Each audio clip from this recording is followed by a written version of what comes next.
Kinda. Let me put my thingy on.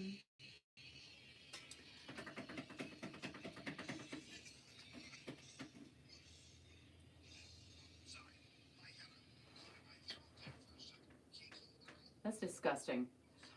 Like, you do that all the time. And it's so frustrating because I feel like I'm living with a homeless man. But, well, not to say that, there's anything wrong. Well, no, there is. I've been homeless many times, but you know what? I have a home now. I have a roof on my head, and it's fine. I'm having a problem with one eyelash. I hate that. Well, I have a problem with both my eyelashes. Happy Thursday to everybody coast to coast and around the world right now. You're listening to Kiki.fm on your Android, iPhone, what else? On the line, on Facebook.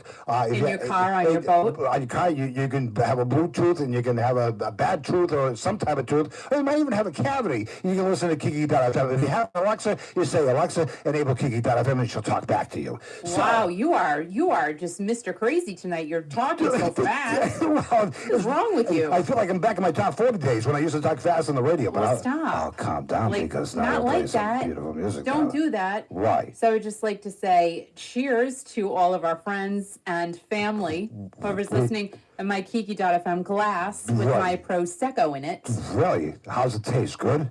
I don't know yet. You don't know yet? Ugh. Well, what are you doing? I had to rearrange. I had to move the bottle. How do you move the what? Move the bottle. The bottle? The bottle? The bottle. So we have a very exciting... Wait a minute, cheers. Cheers. Can I just say cheers? I'm thirsty. I had a little trouble opening up my bottle of beer because I didn't have a can opener. And I had to go crazy. Well, that's a bad day. Well, I finally got it open, and boy, I tell you, it tastes really good. So we've got a very exciting guest coming on in a little bit. Her name is Dianne Steinberg Lewis. I can't believe you got it right. Like, really, she should be honored because of the fact that you got her name correct. Well, yeah, I don't know. I don't know if it's one N, two N's. I have no idea. I don't know. But she's a party animal, and I can't wait for you to talk to her.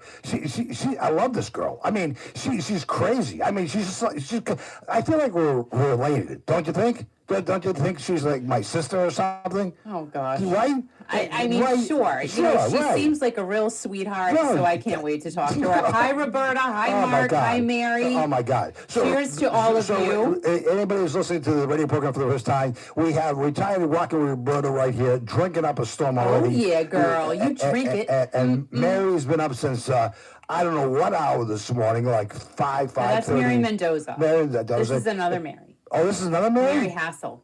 Oh, Mary Hassel's here? Yeah, she is. Oh, no kidding. Where the hell have you been, Mary Hassel? She was here last week. I don't remember, but Cheers again. I want to give Mary a hug. Can I give Mary a hug, please? Can I give her a hug? You can, but Roberta needs one first. Oh, my God. She wants kisses and hugs. Well, maybe just give her a hug or whatever. So, anyway. So, we have all kinds of people listening around the country and around the world right now. We got people in France, Spain, and Australia. That's crazy. I can take my shoes off. What? Oh, and Mary Mendoza is now here. Oh, Hi, my God. Thank God. How are you, Mary? I hope she didn't deplete her banking account today buying that stupid car that was online, right? We'll talk about that later. Oh, my God. Like, why? My eyelash. I don't like it. Who cares about your eyelash? I mean, it doesn't make any difference. Do you think the girls out there care about your eyelashes? I don't think so. Oh, right? no, they know what's up. It's just like one little inside corner is driving me insane, and I just want to go... Do you want to go what? What? So, I'm not. So, Journey had a nice show last week, right? Oh, my gosh. Can I just say something? What? Just say now, get out of the way, and I don't want to talk about Journey the rest of the night. No, that's not even... No. That's not even true. No, I want to talk about somebody else. Well, just say what you have to say and get over with. Go. First of all, I would like to say it's great news that Dean Castronova did great with his surgery today, his back surgery. We'll tell everybody, the radio listening audience, Dean Castronova is one of the drummers for Journey. Everybody knows who he is. No, they don't know who he is. They do. Oh, my God. Will you tell her? So he had what kind of surgery today? Back surgery. Back surgery? And his wife, Dee, posted a picture of her and him, and she said he's already home. He went to, this morning, which is crazy. Why are you laughing? Because he's already home. He's probably driving his wife crazy right now. He's home. Right? Yeah. No, I mean, that's major back surgery. And, Right. and listen. Yeah, but he's on painkillers. He'll be fine. He'll be fine. He'll be fine. He'll be fine. And hope he gets up and running again really soon. Well, he's got his wife to take care of him, which is awesome. And his that's family's great. got a nice big family. So this is Right. great. So it was just great to hear that he's doing wonderfully. That's right. So all of our well wishes helped, I hope. Right. Yeah. And you can join Team Dino on, what's it, Facebook? Facebook, yeah. Facebook, I don't know what the hell Facebook is. But Page, yeah. Team Dino and all the group there. And Jenny did a good show last week. And where was it? Oh, my God. Where In was Vegas. In Vegas, that's where it was, yeah. And Someday love will find you. what's that mean? Break those chains that bind you. What are you talking about? One night will remind you. What are you talking about? As we left and went our separate ways. Oh, separate ways? So you don't even know. Yeah, but You don't even know. I played that song a little earlier. Because you're not part of the Journey I Heart Club. My heart Journey. my heart is more like my fart. I'm telling you, I'm not gonna be. Oh my You're God! messed up tonight, man. No, I'm not messed up. You're so crazy. I'm not crazy. I'm fine. I'm Hi, calm. Carrie. Carrie's here, and Howard's here too. Oh my God, Howard's here. Oh my Carrie God. and Howard are Carrie- here oh, together. Howard They is- like grew up together, They which grew is up so together. funny. Well, they haven't grown up at all. I wonder if Carrie's God. drinking tonight. I don't know. I don't know. Don't stop believing, Howard. That's right. Oh you my don't. God, the way you guys are Howard, corny. tell him to let me talk. No, okay, talk. Don't stop believing. Yeah. Hang Yeah. on to that feeling. Hin. What? Don't stop Stop. believing. No, stop. Don't. See what I mean? Don't. You won't let It's me. not Howard. karaoke with Howard. No. You know. Someday love will find you. Oh my God. Break those chains that bind you. Oh my. Stop it. One night we'll remind you how Oh my we God, this is boring. broke the chains and went our separate ways. Why is anybody listening to this? They are. You call it. I mean, you do a fairly good job of singing. I mean, you. No, I'm terrible. But Mark wants to know what? what you think of his pickle picture. I didn't see his pickle picture. I'll have to look later on. I don't have time to look at Mark's pickle right now. That's right, Mary. Don't stop believing. Because we got somebody who's coming on the radio who can sing, right? She can sing, girl. She can sang. Dianne Steinberg Lewis.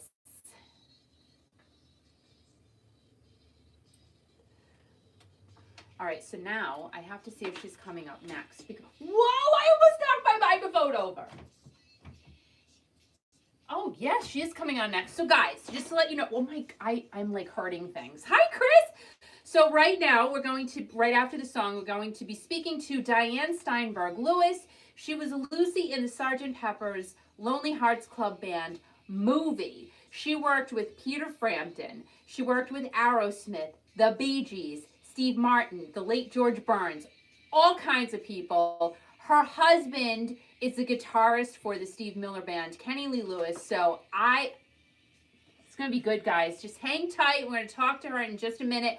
Hi, Chris. Oh my gosh, so excited. I'm so happy Dean's doing okay. This is great. I was so happy to see that picture. This flippin' eyelash, it's just like one corner. Do you know what I mean? I wasn't going to put them on tonight, and I said, you know what? For Dianne, I'm going to put my fake eyelashes on. What do they call them? Falsies? Hi, Carrie. Falsies reminds me of like fake boobs. You know what I mean? Remember my mother used to say, oh, I bet she's got falsies in. Like, how would you even know that, Mom? And why look? How do you know? They might be real. For crying out loud. God, I remember my mother used to say these things. She said the craziest things, but she was funny. She was right on. I will tell you that. I'll tell you, my mother knew what was up. She did. Oh my God, one corner. But it's going to be fine. I'm just going to let it go. I'm just going to let the corner of the eyelash go, and I can't worry about it. And if it falls off, it is what it is. Yeah, I know. It's so great. I'm surprised he's home today, though, just to be honest. I can't, Roberta. I'll look ridiculous. I'll have like bald patches in my eye. I'm just gonna suck it up. I'm just gonna keep going like this all night long. It's so silly. I can't.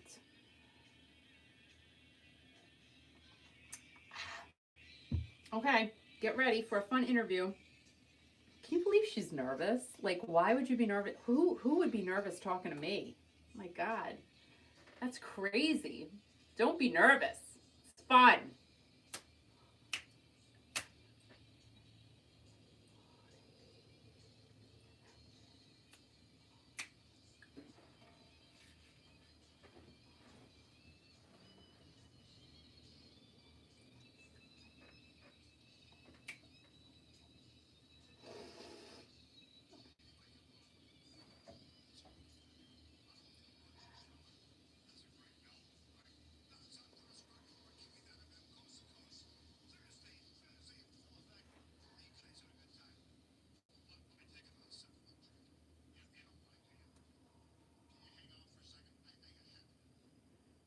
Very, very important. I'm sorry, I didn't mean to clip the song there.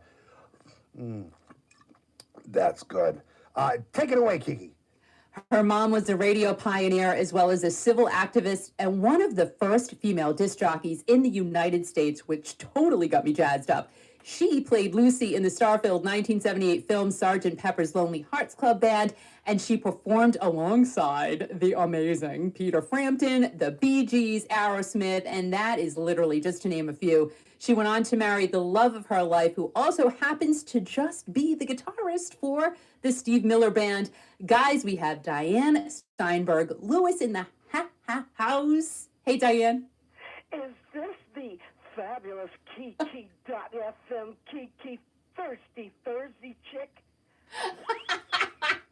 I just can't. I love you already. I love you already. I want to give you a hug. I'll shut up. We love us. Wait a minute.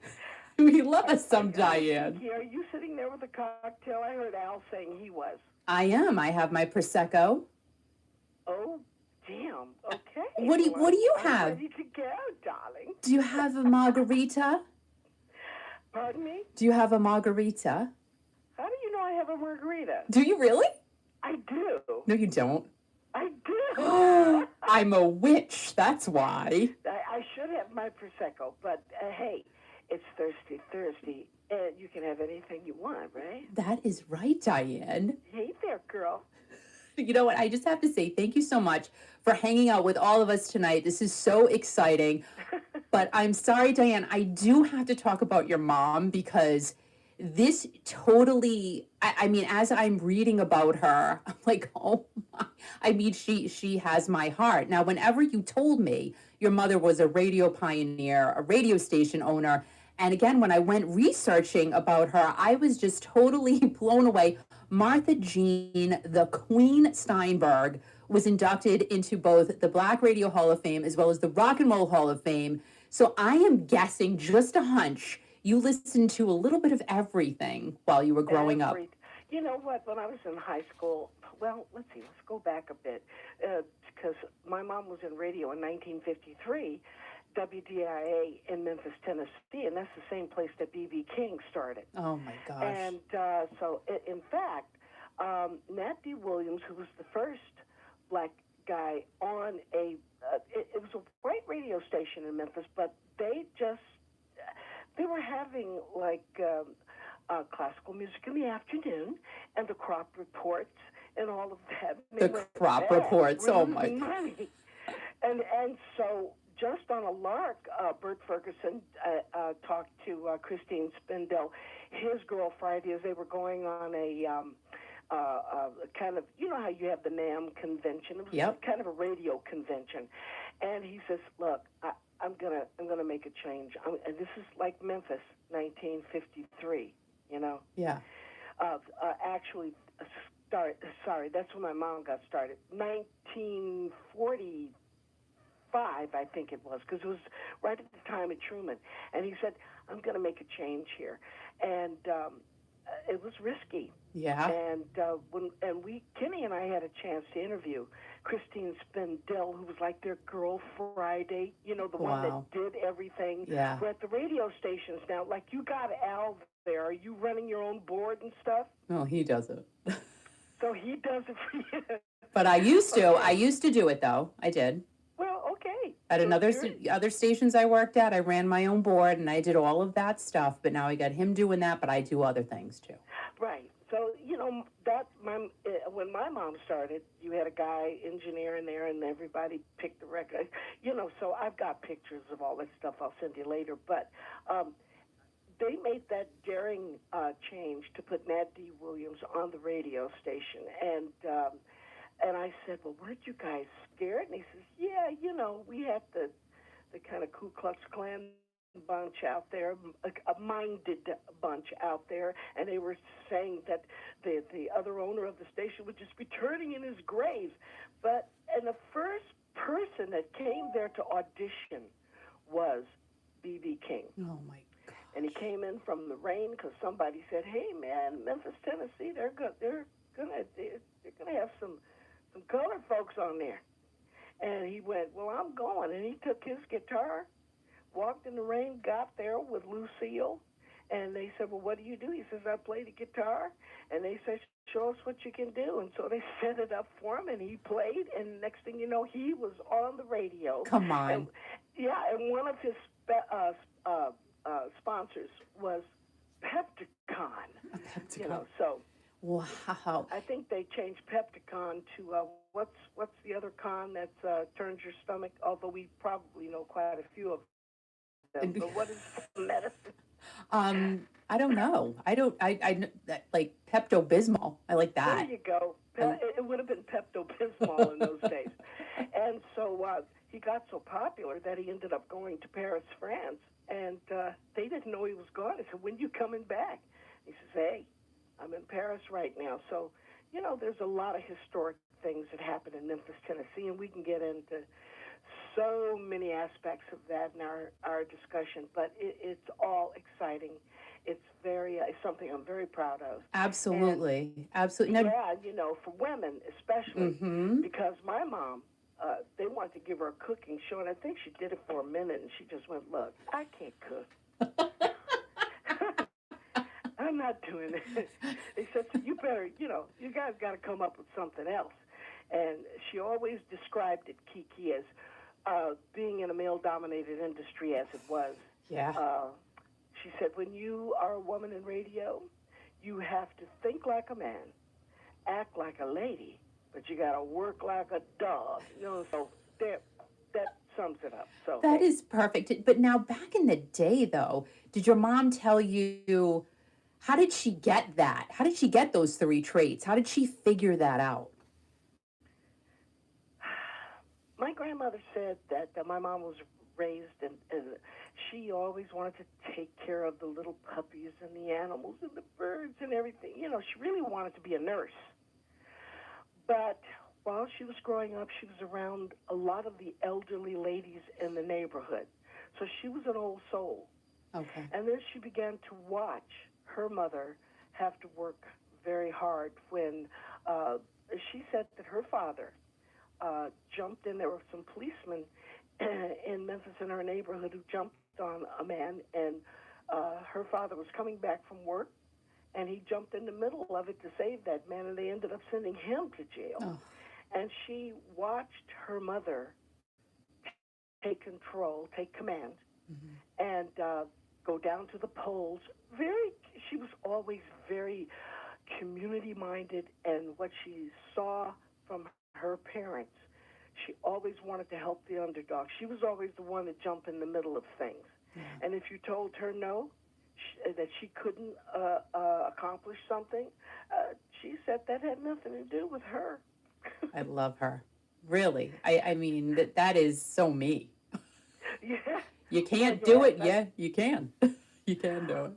Well, you know, it's funny that when you said this right off the cuff, we were in the process of trying to do a documentary about my mom. So we're going to start with this sizzle reel.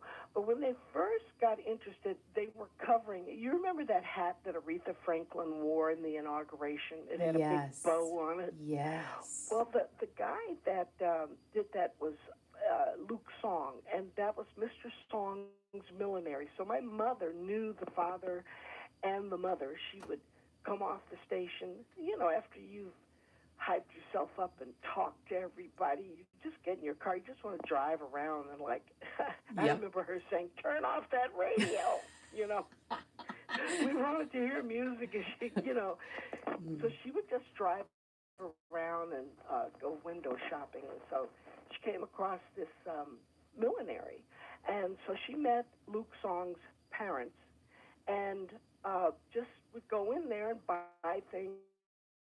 And then next thing you know, it was like everybody was saying, have you seen that hat that the Queen is wearing? And everybody started buying their hats. So Disney is doing a series called Little America. I don't know when it's coming out, but it's going to be very soon. Oh. And so they covered Mr. Song's millinery because they were immigrants that came to America and have succeeded. And, of course, Aretha's hat got their attention, and Aretha, of course, you know, because everything is Aretha in this last 2 years. Mm-hmm. So as they began to listen to what he spoke about, including my mother, they wanted to interview me about her. Oh, And they wow. had no idea. Like, I would say that my mother is the who knew, Yeah. lady, where they knew about her in Memphis and Detroit within the record industry, the radio industry. Clive Davis, everybody knew about her. Politicians, because in the old days, she felt that, yeah, you have to sell and you have to entertain, but you must inform and you must be the ear to the rail to help the people. Yep. And I know all formats are not like that, but that's how she always felt, to help the people. Give somebody a word, help them find something. And I don't know if I sent you that clip, but she says when they read WDIA, people would call in and ask if they could help them find people, or in one instance, a woman called and said, my husband lost his teeth at this party. So they put out the APB on the teeth. Are you kidding? No, I'll send it to you. Go find And some they teeth. found the teeth, and everybody was happy, Well, as long as, you're making someone's day. But, speaking of your mother helping people, she was also an activist who convinced people over the air to stop rioting. She used her gift of being a DJ to get the people on the streets of Detroit in 1967. And it is said that the riots could have been much worse if it wasn't for your mom and what she did. Now, at that time, how were you viewing your mom? I mean, she was really, like you said, a big deal and doing all of these things to help people. So how were you looking at her at the age you were at? When I was young? Yeah. Oh, okay, so when I was young, I knew my mother as, she was very disciplined with us, and we took our piano lessons and our ballet lessons, and we had to get our studies, and nobody talked back, because you're also talking about the South. Your life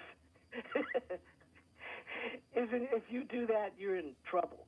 But because of her, I would see her and watch her speak, and people, okay, charisma. She had the charisma, but behind that, she had something to say, and she didn't lie. She didn't make up things. She didn't pump it up. She told you just the way it was, and everybody still had a good time because she always had humor with what she did. And she raised us with some strict codes, and I think from what I get from the people who are all grown in my age now, they would say,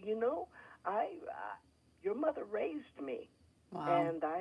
And so we've got several generations of people in Memphis and in Detroit who constantly tell me how my mother raised them because their mother or their grandmother made them sit down and listen to what the Queen was talking about. And and she talked about marriages, she talked about relationships and prayer, but let's take the relationship part. She would say, you all are out there praying for a man, and you have to pray, you want a companion. You want a companion. So you have to pray for whether you really want. Be specific about what you want in life. Or you'll get a companion, and it may be a dog or a cat, So the one thing that she taught all of us, me, my sisters, and the cities that she was broadcast, is you give credit where credit is due. People, they're going to take your word. So have your integrity together. Yep. Do your homework. Mm-hmm. And make sure that, I heard on the radio a few times, where she would say, let me get back to something here. I told you this is how let me go through a little bit more detail, because she wanted to make sure she was clear. And she demanded that everybody be clear with her. And when you were in her presence and you weren't clear, or you were getting ready to tell, she could read you like more than a book. Love that. Put a telescope under it, and she could see you coming and going. And they knew that about her. Yeah. And we certainly did. Mm-hmm. Well, yeah, you lived with her. You lived it. Oh, heck yeah. Well, actually, I shouldn't say how did she make, but was radio important to you like it was to your mom? Well, because I have a family that's steeped in music, and my dad was a jazz musician, he had his own orchestra, and I just love to see the dancers on TV, and I mean, I loved it. And when I saw her on stage, I loved it. At the time, I don't think my sisters did. They got embarrassed. They went, oh, my God. And then if we were sitting in the audience, there would be thousands of people there. And then she'd say, and there are my daughters in the front over here. Or the host of the show would say, and over here on the left are the daughters of Martha Jean the Queen. They would duck under the seats, and I'd sit there and I'd go, Hi, here I am. hi, like, but it wasn't like showboating. It was like, yeah, and that's my mom. I was proud of her.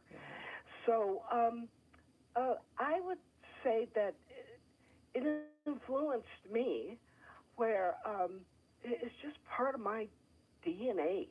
Yeah. Martha Jean's genes are definitely part of it. So it wasn't uncommon for us to be around B.B. King and Gus Cannon. He was the guy that wrote, come right in, sit right down, baby, let your hair hang down, My gosh. and I know you're young, so I better go back. I'm not that young. uh, We have things to help that. You know what I mean? Yeah, okay, yeah. We got to get together and talk. So, but we were around Willie Mitchell and all the Stax museums excuse me, I'm thinking Stax Museum because they just sent me something today. Stax musicians. Yep. Willie Mitchell, Isaac Hayes. Oh my God. Otis Redding. Otis Redding. Etta James. Yeah, I wasn't around Etta James then, but my parents knew her. And then when they were jazz musicians, we even knew who the jazz musicians were. And they would come to the house, and they were in the front room jamming. Oh my gosh. And so it's I don't know. I never thought anything about it. I didn't say, "Ooh, look at." I think one thing I got from it is I always appreciate people and respect them for what they do, and the huge legacy that they have passed on to all of us. But at the time, this is where they say youth is wasted on the young. You're around all these great people, and they tell you this person did this, they did that, and we go, oh, okay, But now you must totally today turn around and go, oh my gosh, and take a deep breath and say, that was my life? Yeah, absolutely. And, my uncle was in the Booker T and the MGs. Yep. And Steve Cropper. Yep. Yeah. Steve Cropper was a session musician at Stax, along with Booker T. Jones, Al Jackson, Louis Steinberg. Doug Dunn came along later. He was Steve Cropper's classmate from, I think, kindergarten times. They grew up together. Yep. So Steve got him in the Marquees, and the Marquees, they were the group with the horns and everything. But what people don't know is that when the Marquees hit Last Night came out, that was the Marquees playing the horns on that session. My Uncle Louis played the bass on that because Duck Dunn went fishing with his grandfather that day, so they called him up to play on that. So that's basically the only big hit for the Marquees that Duck Dunn didn't play on. Wow. But going back to Booker T and the MGs, they were there for a session, and the guy didn't show up, and they were waiting and waiting, and they just decided to start jamming. My uncle tells this story. He says he loved Peter Gunn, and the bass line for Peter Gunn, that whole horn thing, was like. Okay, he loved it, but then he started playing it, and that's how they were born in the studio. That's crazy. That's just crazy. And it isn't it funny how things organically can happen, just like your mom, radio pioneer, and she was a trailblazer as well. And then you come along with your sisters, but you're the one that kind of gleaned, that artistic talent from her. So what do you think that one thing is from your mom that said, you know what, I'm going to go off and I'm going to be an actress, I'm going to be a singer, and I'm going to do this? Well, at first, I just wanted to be a dancer.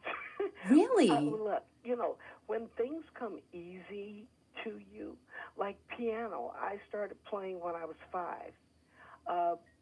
My mom says they gave me ballet, my little dance lessons around 4.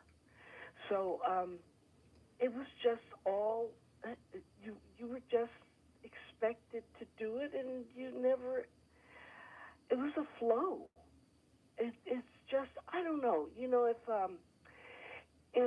if you have a swimming pool and you swim every day, I don't think that you think about why you didn't end up being one of these really good swimmers.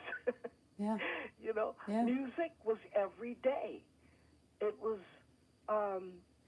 when I saw my mother dress up and go out, and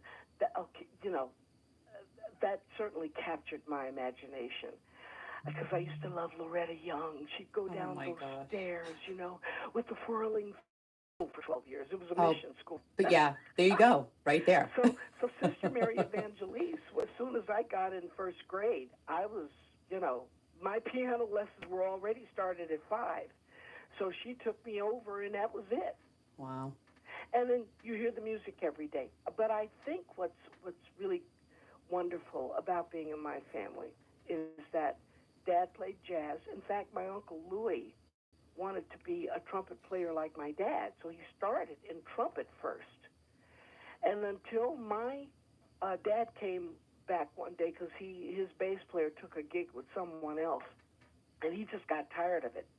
So he went out and got an upright bass, put it on top of the car, because that's all you could do unless you had a big bus or a van or something. And he took it back to Louis. He said, "You got a gig tonight." He says, "What are you talking about?"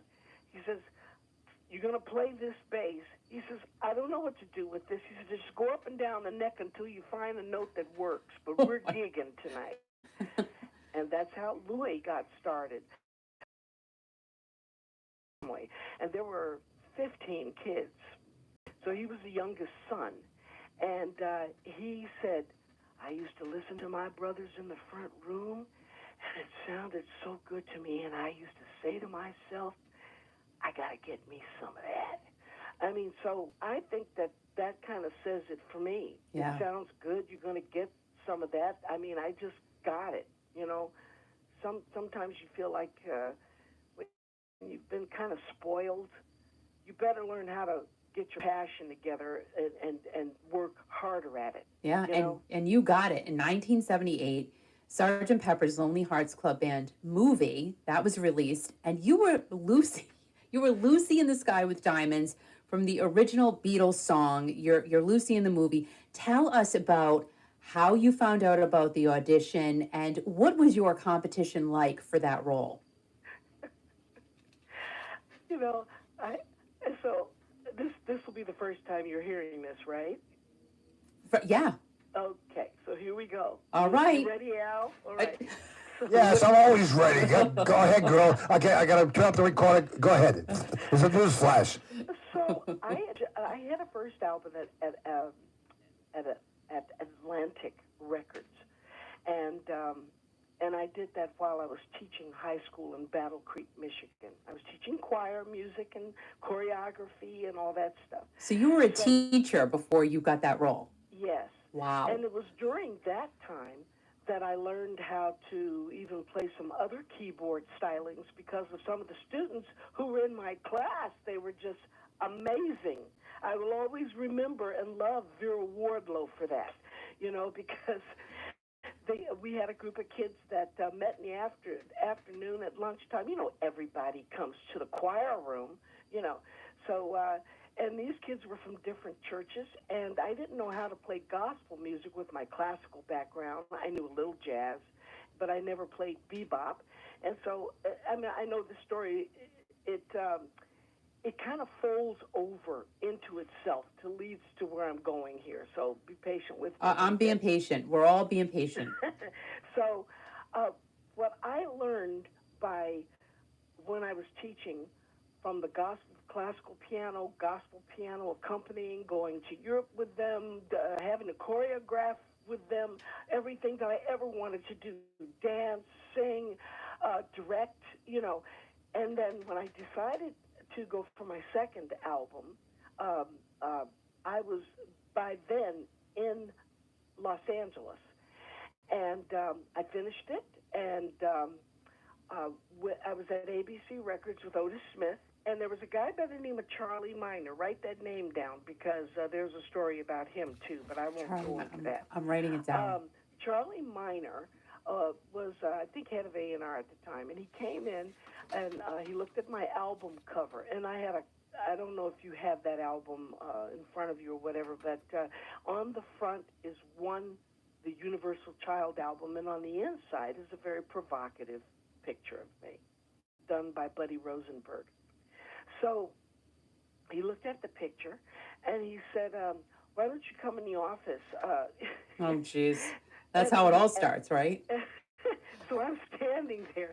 Otis Smith is saying, don't go in that office. Now, why was Otis Smith that way? Because he knew my mother, and he knew that if anybody messed with Martha Jean's daughter, get a whooping. Maybe their records wouldn't get played. Of course, that was not it, but he wasn't going to mess around. So Charlie says, listen, Dianne, just stand there in the doorway. You don't have to come in. Just stand there in the doorway, and I want you to listen to something. So he makes the call. He opens up my album, and he says, can I speak to Fern Champion? He said, Fern, I found your Lucy. He says, I'm looking at her right now. Come on. I didn't know what he was talking about. So he hung up the phone, and he said, let's go back in Otis's office. He says, listen, they've been looking for Lucy in the Sky with Diamonds over there for weeks, and they haven't found anyone. They said that Carly Simon, they wanted Carly Simon, but she just didn't want to do it. She was kind of camera shy. My mouth is open right now, I'm just saying. Well, yeah. And then Natalie Cole tried out, and Donna Summers tried out. And, oh, my God. Thelma Hopkins, and quite a few other names. And it was a mixed group. It wasn't just black girls. Carly Simon. It was more. Right. And I think they wanted Olivia Newton-John for Strawberry. Oh my gosh. So I didn't know exactly what was going on with all of that, but now I'm going to have to back up a minute because I'm going to give you something else to drop your mouth over. I don't know. The Carly Simon did it for me. You know what I mean? Carly Simon? That did it for me. And Donna Summer? Well, listen, all the girls that play piano, because I'm a pianist, all the ones, the singers who played and wrote the music, Carly Simon, Melissa Manchester, Love Melissa. Roberta Flack, these were Nina Simone. These were the women that I emulated. That when Mom wouldn't let me go out because she was so strict, I was in the basement during 14 and 15 years old, like wood shedding all of their things. And I would get the albums. If you are the child of a DJ, especially in those days, the record company sent you all the albums. So I was able to hear Rufus before anybody. I heard Jimi Hendrix before anybody. Wow. I remember, especially Rufus. That really, because I couldn't understand. There was a girl in the band, and it's Rufus. But so my mom would give me the.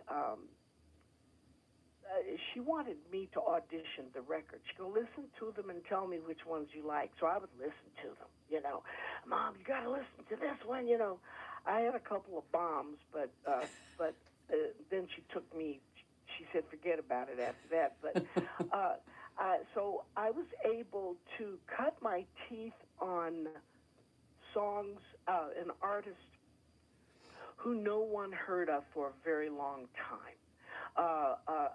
When I say that, you didn't hear about them until later. Like Roberta Flack. I was playing first time ever I saw your face in the clubs in Kalamazoo, Michigan, because I went to school at Western Michigan University. And I did the piano there, and I would play, and they go, what is that song? I said, it's the first time ever I saw your face by Roberta Flack. At first I didn't tell them. They thought I wrote it. But anyway, so... You should have went with that, right? Nah, you can't lie. They'll find out. Yeah, it's true. Everybody finds out. But when I said Roberta Flack, they went, Roberta who? Flack. Then, all of a sudden, 5 years later, here comes Play Misty for Me. Al, you remember that one? Yes, I sure do. I'm in awe right now. Well, that was when, see, I'm looking at his face right now, who's the star of that Play Misty for Me, the guy? I'm getting old, guys. It's Al. No, I'm just kidding. Huh? I said it's Al. I'm just kidding. Wait a minute. Well, anyway, then Roberta Flack is the theme that's played, and I went, my God, people are just discovering this song. And I think it was not Laurie Anderson, but there was another young lady, another singer-songwriter who had performed the song before Roberta Flack.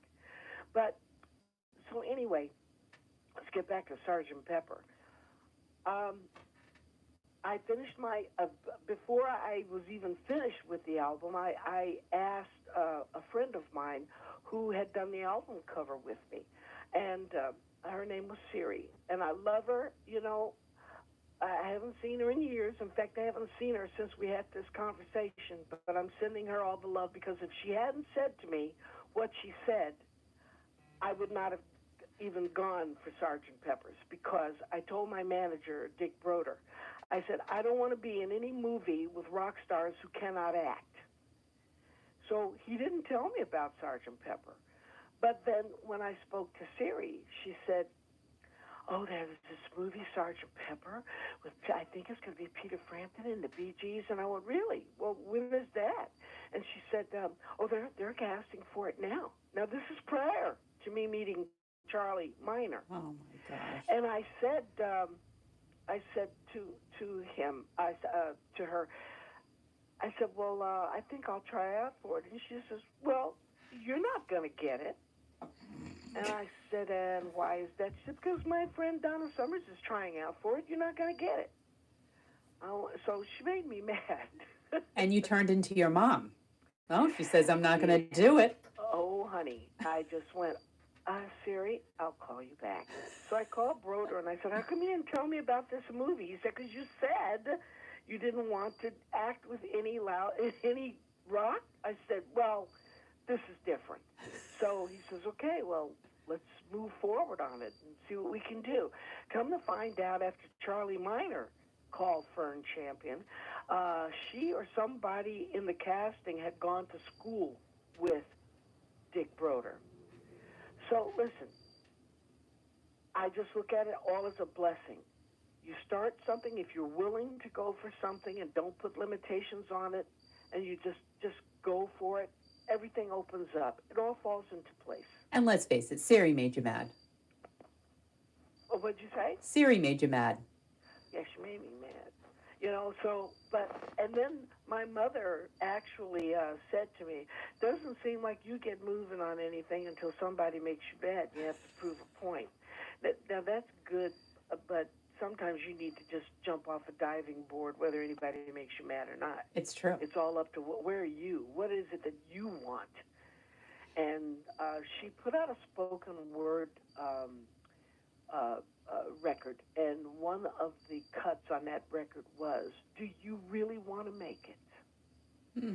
Oh, and I went, oh, God, she's talking to me in this record. Because that's what it comes down to. Yeah. If you really want it, you can have it. That's right. Ask for it and you will receive. But, I like the other part of the Lord's Prayer that says, don't give me anything that I'm going to act a fool and kill myself over. But, it's your determination has to come from not only your passion and the favor that just happens to fall in place. Being at the right place at the right time is one thing, but I think sometimes it's more than luck. It's something that comes out of you that attracts it to you. Yeah. So And that's my sermon for today. Well, I love that. And I let's just ask the question. So you and Peter Frampton were pretty close in the movie. Everyone was professional, okay? Come on, Dianne. Lay it on the line. Come on. The hair, come on. Peter Frampton had just gotten off, 1976. He had a multi-platinum album, Frampton Comes Alive. He beat out Fleetwood Mac's self-titled album and had the best-selling album of 1976. And now you're next to him. What's up? What's up? Come on. You were close. Well, I had a boyfriend. I'm one of those true blue types. But let's see. Let me dig a little dirt here. Peter had a girlfriend. She was the one that got him that look. The blonde locks and the makeup. Slight makeup. And when I met her, she looks just like him. I don't remember her name, but they had the whole cast go to when Saturday Night Fever came out. The director called and said, "Okay, everybody, we're going to see Saturday Night Fever at the Chinese Grauman Theater." Oh my gosh! And so we were all there. Oh my God! You're taking me way back. Good, because we should have done an outline. Let me tell you, I wish I was you. Because that is my time that I wish I could have been you. Seriously, not even kidding. Well, Michael Schultz. Yep. He was the director. And he directed Starsky and Hutch, The Rockford Files, Car Wash, Grease Lightning, and here you are working with him. Yeah, and when we were at the Chinese Grauman Theater, because we didn't know really what we were going to see, or we were all excited, and he said, I think you could have played that role. But you know what? Oh my gosh. I'm glad I didn't. Really? Well, yeah, because, do you even remember the girl? You remember the girl that played the role when you see the movie. I do, but I literally just looked her up and I forgot her name. Well, I don't know. Maybe they would have remembered my name from that, but you can't do two things at once, can you? Well, anyway, it is what it is. It's true. As far as my closeness to Peter Frampton, he had a girlfriend, and, I didn't. We had our little love scene together, and that was quite cozy. That's what I'm saying. All right. So let's move over then. Okay, so you and Peter, you had a boyfriend, you had to go. Know? Well, all right, wait. So apparently nothing happened, right? Happened what? All right, Did you make out with him? What? In the scene? No, outside of the scene. Off the scene? Hell no. Listen, I'm bigger than Peter Frampton. No. Oh, stop. Show me the way. The pictures of you, hello, how could anyone keep their hands off you? I'm just saying. And then let's go over to Steven Tyler then. Let's move away from Peter. Okay. And let's talk about Steven Tyler now. He, like, hello, like, he was just, I mean, Aerosmith was completely hot, and they did the Beatles cover Come Together. And it was fabulous, wasn't it? oh my I remember gosh. we were in the wagon getting our hair and makeup done, and we get this big boom music. It was so loud. We go, who the hell is that? And then we look out. I mean, all of us in the cast. and I think, let's see, I think the Gibbs were in there with us that day, and the guy that played Dougie, Paul Nicholas. And we looked out, and honey, you're talking about rock and roll to the bone, to the soul, to the dress, to the hair. I mean, when that bus came around the corner, it was like, it was frightening. Oh, stop. It was wonderful. It had to be wonderful. In a good way. It was like, holy. And then they got out of the bus, and I mean, they were ready. They had, Stephen came out. They were who they are, honey. I mean, it was like they live it. So did you have any close connection with any of the boys of Boston? Well, I remember when we had our press party. All the press was there, and they kind of rotated us from table to table, you know, with all the press being different tables. You know, well, we rotated, the artist rotated.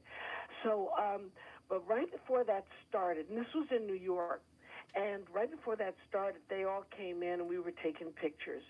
And then he said, Luce, you know, instead of Lucy. Hey, Luce. And I went, my fellow villains are here. And so we went over and took pictures. I don't know where those pictures are. You got to find something. But now listen, we were in Chicago the same time they were there, and I was working out. Now, when I say we, Steve Miller Band was in the hotel, and so I went down to work out, and I looked at the workout room, and there's Steve and everybody. I'm going, oh my God. So I went up to him, and I said, I don't know if you remember me, Steve. And he goes, Luce. No, he didn't. Oh my gosh.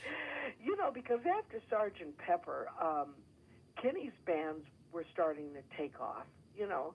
And I'm thinking, well, it's time to do another record. And what I did was I began to diversify. I wrote the theme song for Evening at the Improv. Oh, wow. I was doing producing and writing, you know.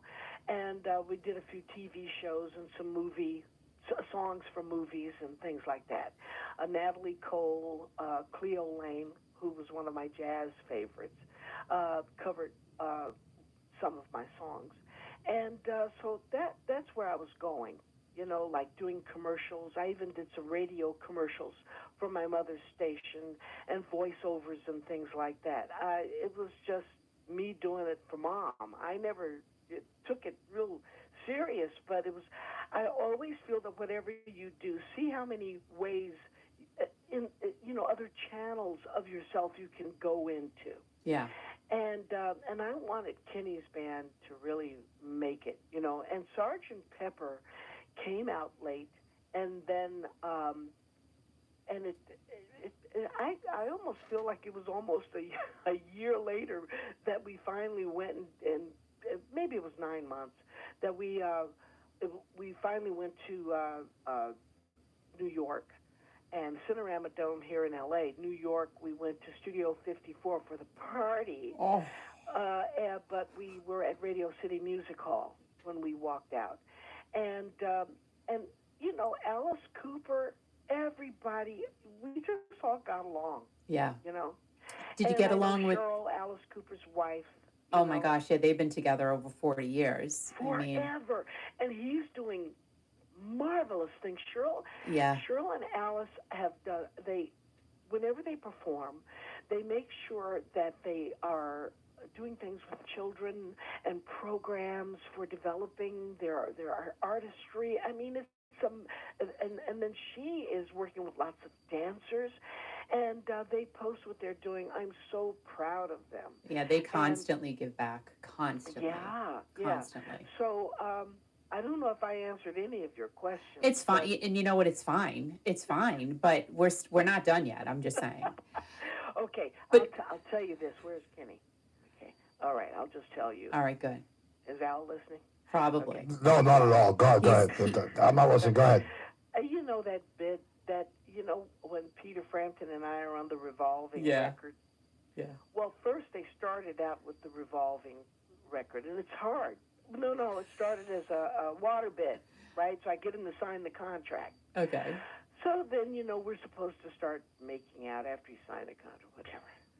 So now they had to break because they had to put in the record that spins on a hard surface, because you can't spin a waterbed,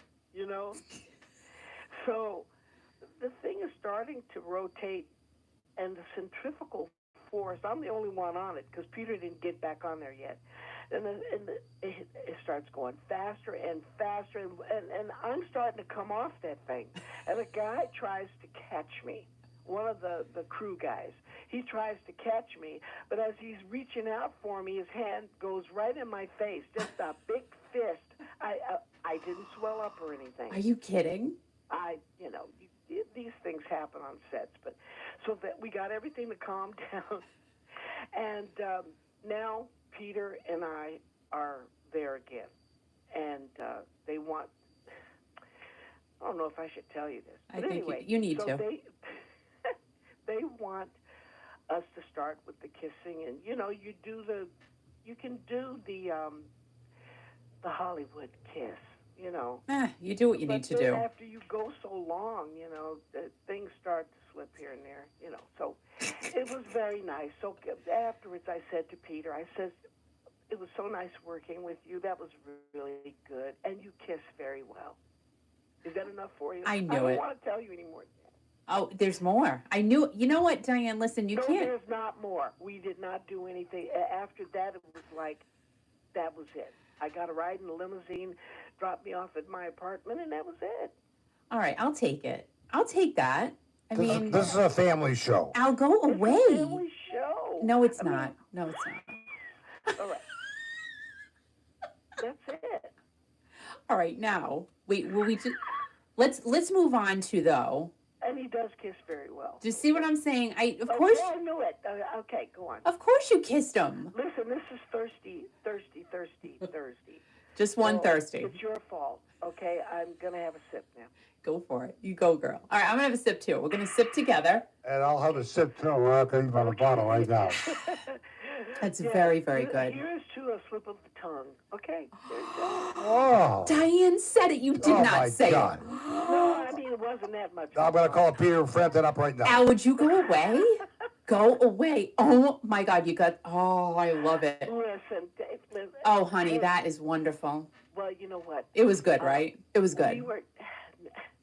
I like Kenny's kisses. I know you like Kenny, and Kenny likes you a lot. I get it because I see your But Facebook. in those days, yeah, we were young. We were young. No, Kenny's okay. Kenny's still chasing you around. I see your little posts on Facebook. I'm like, are you kidding me? Like, these two need to get a room and you live together. So Yeah, no, he's always after me. that's a good thing. It's a really good thing. But now I got to ask you. So the Beatles' former and late manager, George Martin, he was the musical director for that movie. And it was based around the two Beatles albums, Sgt. Pepper's and Abbey Road. Now, were any of the Beatles involved with it, and did you meet any of them? Okay, so when I first came to Hollywood, I had another manager.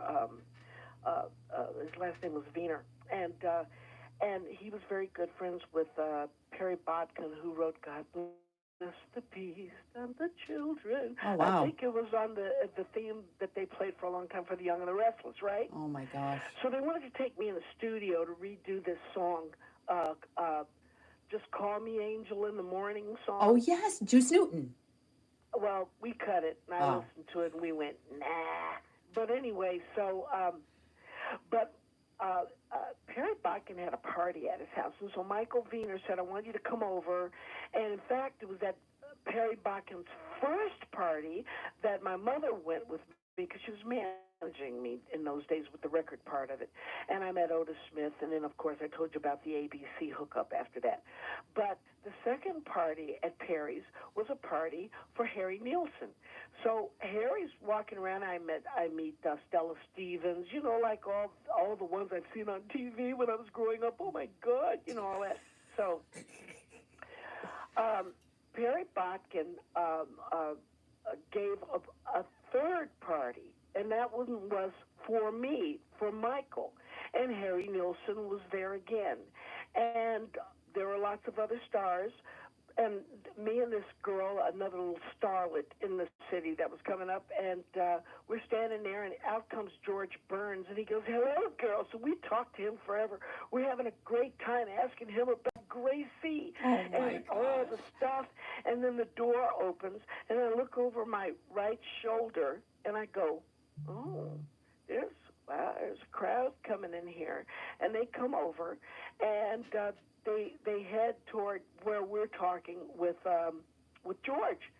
And so I'm looking at the guy, and then Perry says, "Dianne, I want to introduce you to John Lennon." Oh. And I met John with May Pang because he had just broken up with, Yep. Oh, wow. May Pang was there. Holy moly. And he came with about 6 people. And so he looked at me, and we shook hands, and, there wasn't a lot of talk. But I'll always remember that. And then the second person I met of the Beatles was, of course, Paul. And that was for Earth Day.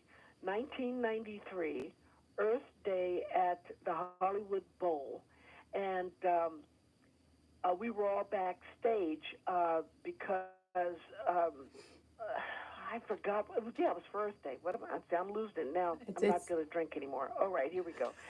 So everybody's telling the stars. I'm standing next to Michael Keaton and what is that group that?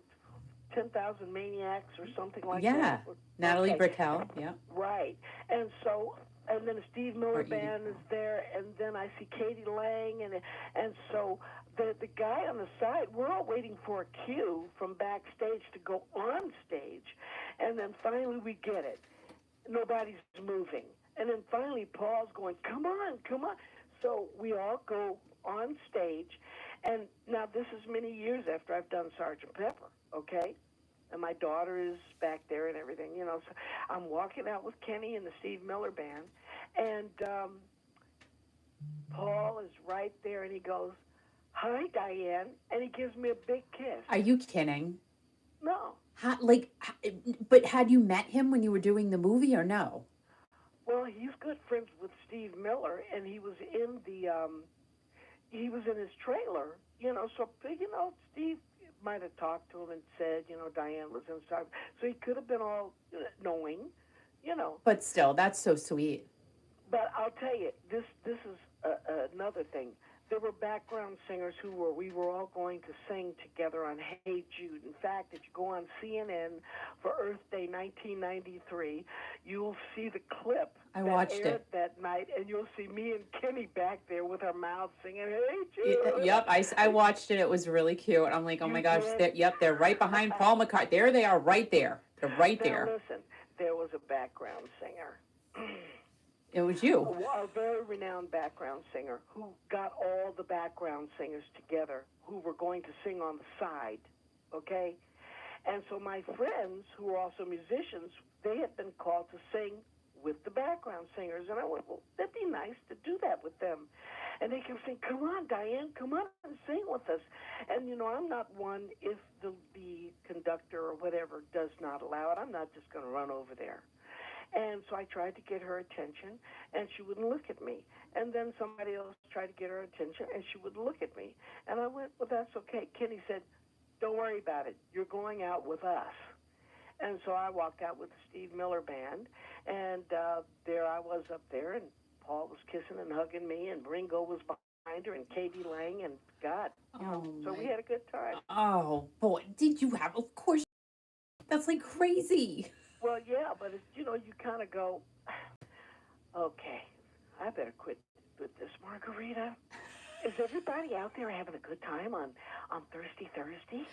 Woohoo! Woohoo! Woo! Okay. Diane, it's just me and you right now. You know what I mean? Okay. Just Yeah, it's come on. No, there's it's a lot of just other people right now. I'm telling you. no, it's just Diane and I. My, okay, I'll shut up. Go What'd you away. say? Diane, I'm sorry. Don't listen to him. Is this all boring? Am I talking too No, much? No. no, I love it. Al just needs to go away. I'm drinking more as I listen to you. Goodbye. my- So, anyway, in the scheme of things, time keeps ticking into the future, right? I love that. Well, and that was a good lead-in to. So Steve Miller we're all at the Four Seasons because Steve Miller is in town to do something else, and Paul is doing another show at the Hollywood Bowl, and so they're all in the same hotel. But I didn't know that Paul was there, so we're out at the pool, and my daughter, who now is 13, and she had on a T-shirt of James Jamerson. You know, the Funk Brothers, the bass player for the Funk Brothers. That was James Jamerson. Yeah. Now, here's something else. My mother was, she had a show at the Chit Chat Lounge. Because all DJs, you spin the records for people to dance, and then you have live musicians come in and all that in the day. I don't know if they do that anymore. But They don't, but they did. So the band was Earl Van Dyke's band. And my mother said, they were getting their sound check and everything together, and she says, Lord have mercy. She said, you all are funky. She said, I'm going to call you the Funky Brothers. And she went, no, let's just call it the Funk Brothers. So she named the Motown session players, Stop it. section players, the Funk Brothers. So that's another little bit of trivia and history that everybody knows in Detroit, but now you know it. Well, and I love knowing that, and thank you for the trivia tidbit, because I'm sure you've got a whole book of them. Well, yeah, I have a lot, but I'm going to tie this in because I don't know, I might be talking too long, so I better get this in real fast. So James Jamerson Jr. had a book called Standing in the Shadows of Motown, which was a collection of all the songs that James Jamerson played on for Motown, with all the renowned bass players playing their version, the one song of James Jamerson's from the Motown catalog, and it was called Standing in the Shadows of Motown. As you know, years later, they came with that documentary, Standing in the Shadows of Motown. So at the time, we got T-shirts, we got all the memorabilia. So my 13-year-old, Kendra, is wearing the James Jamerson bass player of all time T-shirt. That is cool. Okay, and so now we're going back to our room, and I see this tall, beautiful girl and another bevy of people coming out of the from the pool. They were right in the hallway there, and Kendra's in front of me. So Kenny and I, we walk by, and she's surrounded. And we're going, wow, what is that all about? So then she caught up with us in the hallway, and she said, Kenny says, wow, well, who were those people? So they were admiring my James Jamerson T-shirt. And she said, well, they must have been musicians or something. And she said, yeah, it was Paul McCartney. So it was Paul McCartney and who he's married to now, that's right before they got married. And we went, that was Paul? Oh, my gosh. How cool is that? So Kenny goes, well, Paul's a bass player. And by the way, Paul does everything. Kenny was my bass player first. He went with Steve Miller as the lead guitarist for many years until a few years back, I think maybe 2013 maybe, where the bass player fell out of a tree and broke his foot in 5 places. Oh, and since then, geez. Kenny has been playing bass for the Steve Miller Band. Wow. So I was going to ask you, Diane, I'm going to throw out a date at you. Uh-oh. November 19th of 1983. Yeah, that was our wedding Day. So, Dianne, how did you meet your wonderful husband from the Steve Miller Band? Tell us how you met. Oh, God. Okay. Well, I needed a bass player because I was just about to sign with ABC Records. And I talked to Otis Smith, and he said, look, your record's out. We're getting ready to, put it all together. You got to get ready for your tour. And no, cancel all that out. I'm ahead of myself. Excuse me. They wanted me to go into the studio and start recording this project. And I had already met Kenny. I was subbing for Clydeen Jackson on keyboard at the Sunset Hyatt. You know, the Sunset where all the rockers used to go and tear up the furniture and throw it out the window and stuff. Yeah. The same one that was in the Sgt. Pepper movie, by the way. Cool. So I'm subbing, and my friend Jeff Paris comes in, keyboard player. And I know Jeff, and I was getting tired now, and I know if he wants to sing, he'll be up there all night. I could probably go on a vacation and come back, and he'll still be singing. So he brought in this kid, this guy, and I had just finished talking to Olivia Newton-John's producer and boyfriend. I forgot their names right now. And there was another rocker that was staying in the hotel. See if Kenny was here, he can help me remember this. But anyway, he had just come down and sat in, so I let Jeff sit in, and she said, by the way, this is Kenny Lewis. He plays guitar. And so he went up and played, and then we all went out for lunch. We all went out for late breakfast at Tiny Naylor's that night, and then they got in touch with me because they wanted a girl singer for their band. But now by that time, I can't do it because I'm working on an album, okay? So my agent says, you have to go somewhere. We're going to put you at the Holiday Inn in Ventura on the beach.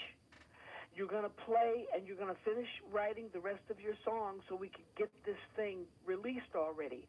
And the bass player I was going to use, Herb Mickman, had gone to Paris to do a jazz gig. In fact, I was going to do a jazz trio up there at the Holiday Inn overlooking the beach. So I couldn't find him. And so Jeff said, hey, why don't you hire Lewis to do it?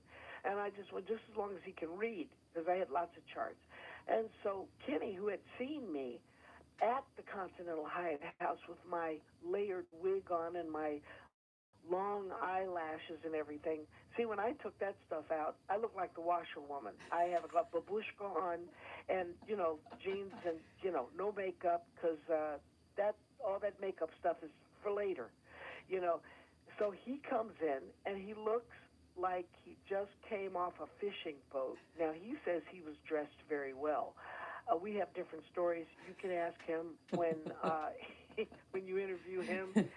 But that damn hat he had on, he claims that was kind of a pimp-looking hat. And I went, oh, no. It looked like the Beverly Hillbillies hat, the one with the fishing lures in it, Yes. Buddy Ebsen used to wear. Buddy Ebsen. Oh, my gosh. No one has said that name to me in decades. It's hysterical, Buddy Ebsen. He swears that I saw the wrong thing. No, that's what I saw. And then, of course, when he saw me, he went, where's Dianne? So we started playing, and, oh, God, we ended up there for about 3 months, and we got to know each other, and, he wanted to teach me how to play the flute, because he just wanted me to pucker up, and then, one thing led to another. So it was better than Peter Frampton. Yeah. Is he in here? He's listening. Okay. Yes, it was so much better than Peter Frampton. Of course it was. Of course it was, Dianne. It was cute. You had two beautiful daughters, Sierra and Kendra. Yes. Kendra's at Maryland Institute College of Art, finishing up her senior year. She dropped out for about 2 or 3 years, but she's back and finishing up and doing very well. Good for her. And in graphics and illustration. And my older daughter, Sierra, she's been at DreamWorks and Netflix. Oh, wow. And she's in animation. She went to Laguna College of Art and Design in Laguna Beach. And she's gotten to work with, I don't know if you ever remember Ren and Stimpy. Yeah. Whoa. She got to work with all of the people whose work she admired, and always wanted to go to Disney. So she, on Netflix, she has Archibald's Next Big Thing, that she was the art director. And then right when she's doing very well, and now she's at Disney as art director over there. Oh, wow. That's awesome. Oh, so you're just a little proud of your girls. Yes, I am. Oh. I'm glad nobody's calling me for money, so, And, just one more thing before we go. So you guys just did, Kenny performed at the Tunnels to Towers event in Jones Beach with Steve Miller Band. Ann Wilson of Heart was there. And also another group that was there, my fave, besides Steve Miller, of course, Journey. Yeah. And I was told that you have a Steve Perry connection. Yeah. Oh my gosh, can you please share, please? When I was auditioning who was going to be my band for the ABC thing. Yeah. See, when I was in the studio, I had many of the guys in Toto before they became Toto. So I played with all of them. And Steve Lukather, guitar player for Toto, he was on the Midnight Special with me. Oh, wow. Shoot, what was your question again? I'm getting all... Your Steve Perry connection. Oh, Steve Perry. So when we were auditioning who was going to be in the band, of course, Toto was starting to get their thing together, so that was out. And when we finally had a rehearsal, we figured, I'm going to be looking for background singers. And so somebody said, well, Steve Perry's available. Now, Kenny tells this story much better than I do, because I remember when he left the rehearsal to go down to one of the other apartments to talk to who I found out was Steve Perry.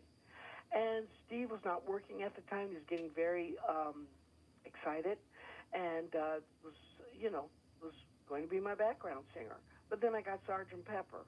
Oh, and then, according to the Dianne. story Kenny tells, he got so upset that he ended up just walking away from the business and worked on a chicken farm somewhere. They found him, I guess, Neil Sean, when he was looking for a singer. They found him later there. They had to get somebody to go get him to come back into the industry. At a chicken farm. Yeah. Yeah. Kenny will tell you. He didn't know. And if Steve is listening, you can call him and you can tell the story, because, I didn't even know that Luther Vandross was at Western Michigan University and we were in the same talent show. I had no idea. What? So it's... Oh, my... I can't. And now my friends say, remember? No. Okay, so there's some wonderful tidbits in life that come your way, and I've been blessed to be around all of it, Absolutely.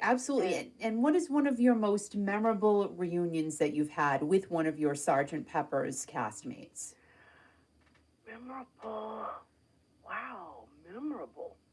Well, I would say when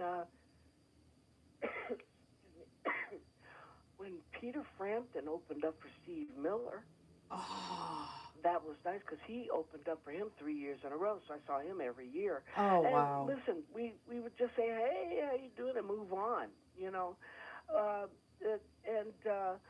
but memorable, I think the most memorable was getting together again with Donald Pleasance, who played BD in the movie and has been in so many movies. In fact, I will be in a book that's coming out of London with F. Murray Abraham and lots of people who worked with Donald Pleasance. That's coming out this next year, about our experiences with him. And I haven't seen Sandy, Sandy Farina, but we've talked on the phone, and we kind of talked about maybe getting together before it's all over, and Lucy and Strawberry do something. I mean, there's been many things, but I'll tell you, one of the things I will always also hold very dear to me is how George Martin, my conversations with him, Wow. and him allowing me with Jeff, the guy that was his engineer, and I said, can I just sit here and watch you guys work? And when everybody left, I was able to just sit there and watch them mix and do, and they would give me their hints and everything, you know. Yeah. And so it's been lots of things. And then Billy Preston, my mother and I have known him for a long time, so, you know, seeing him later on and being able to talk to him before he went in the hospital is also something very precious to me. Wow. So you come from obviously a very talented family. Your dad was a jazz musician, your mom, again, a radio pioneer. Yeah. Enormous talent surrounded you as a person. What is one trait that you think you carry with you from both your mom and your dad?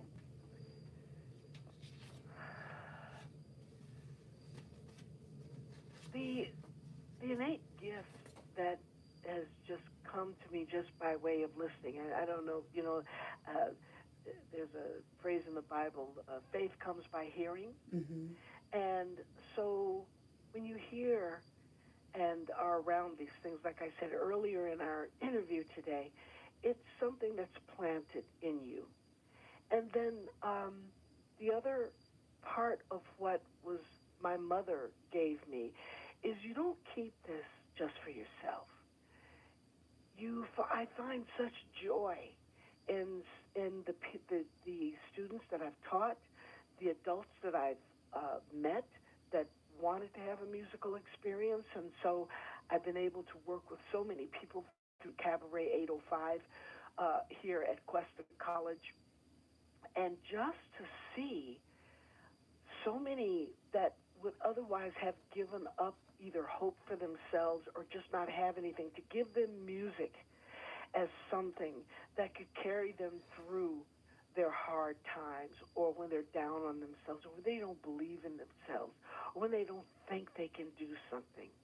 That's how I use the gift I've been given. And that's really what it's all about. We're not, you just have to, you get it and you have to give it away. And it becomes so much bigger. That is wonderful. And it's true. We talk about it here all of the time. And all the time. we do how music is just a part of this whole community. It's our life. And I literally say this every single day.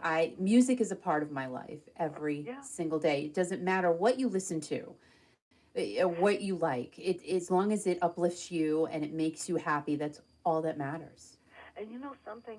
It's when you pour into other people,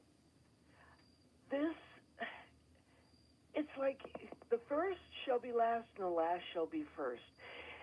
You have to pour into other people in order for the greatness to come out in not only yourself, but it comes back to you. Right. It goes out and it flows back to you. It's so wonderful. It's fulfilling. Yeah. Because if you just keep it for yourself, we can put on crowns, we can drive big cars and everything else. But you know, at the end of the day, I could come right home and listen to music or hear someone sing. And the guy that have been working with here is on his journey to the next plane of life. And so last night I was able to play my piano, and I said, this is for you, Grant. And just play the songs that he always wanted to hear. Yeah. And that's kind of touching me now. So no, I can hear it. I can definitely hear it in your voice. Yeah. So when we, especially you with your gift of gab and Al and all, when we entertain, we teach, even when we don't know it. And when we teach, we entertain. And entertain, we teach. So no, it's that's beautiful. a big circle. It's beautiful. And thank you, Dianne. We really thank you so much for sharing all of this tonight and just your connections to some of the greatest artists that we grew up with and love. It's just amazing to hear about that. And really more amazing for you to have been able to joyously work with all of these people. So we appreciate you. We appreciate you sharing your stories. And here's to hoping that Kenny continues to chase you around the house, even when you're right there and he tells everyone he's chasing you. Yeah, I'll let him catch me tonight. Oh, great. I'm so glad we know that now. Thanks, Dianne. More at 11. And thank you, you thirsty thirster, you thirsty Thursday thirst busters. Okay. I just can't. I can't. Dianne, enjoy the rest of your margarita.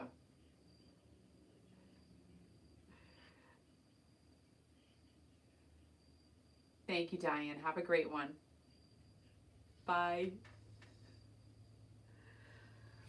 Oh my gosh, that was so fun. That was so fun. Oh, she's a hoot. I love her. I love Dianne. I love Dianne Steinberg Lewis. Oh my gosh, that was great. I hope you guys enjoyed that. Ooh, it's hot in here. Look how shiny I am. I'm just a shiny girl tonight. That was great. That was really fun. Yeah, all about the music, kids. All about the music.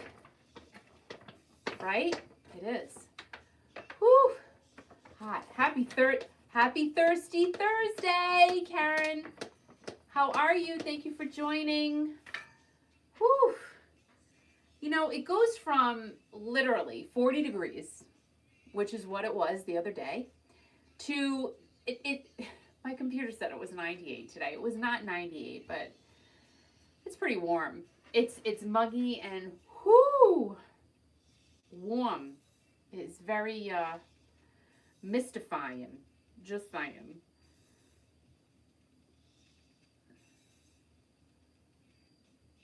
He's so funny. Yeah.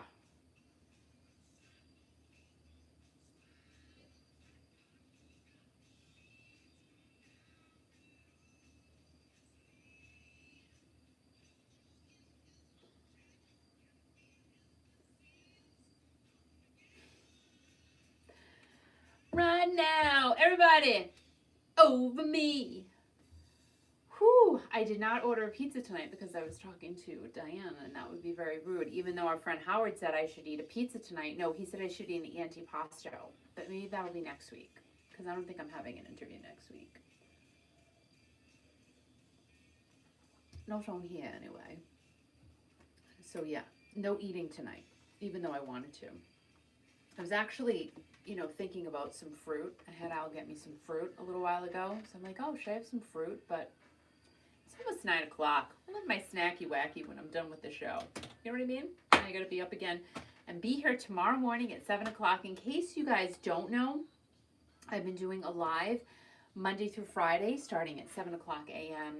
Eastern Standard Time, which would be 4 a.m. Pacific. And I just do a quick rundown of classic rock news. And tomorrow morning, you know who we're talking about? Mr. Steve Perry. Yeah, we're talking about him because what happened today, the auction ended today. And yeah, we'll be talking. I gotta go on the air right now. Unwrap my headphones.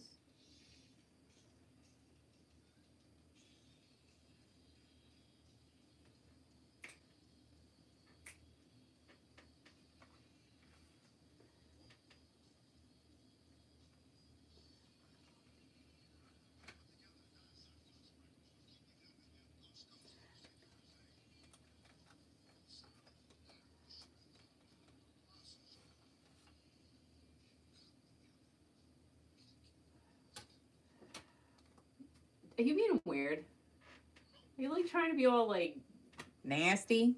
No, not at all. So That was fun. Guess who just called me back? Who? Dianne. Uh-oh. And she has, I won't say it, but she's a sweet lady. She is. She's a sweetheart. Why? What's the matter? No, nothing. She can't wait to meet us. Oh.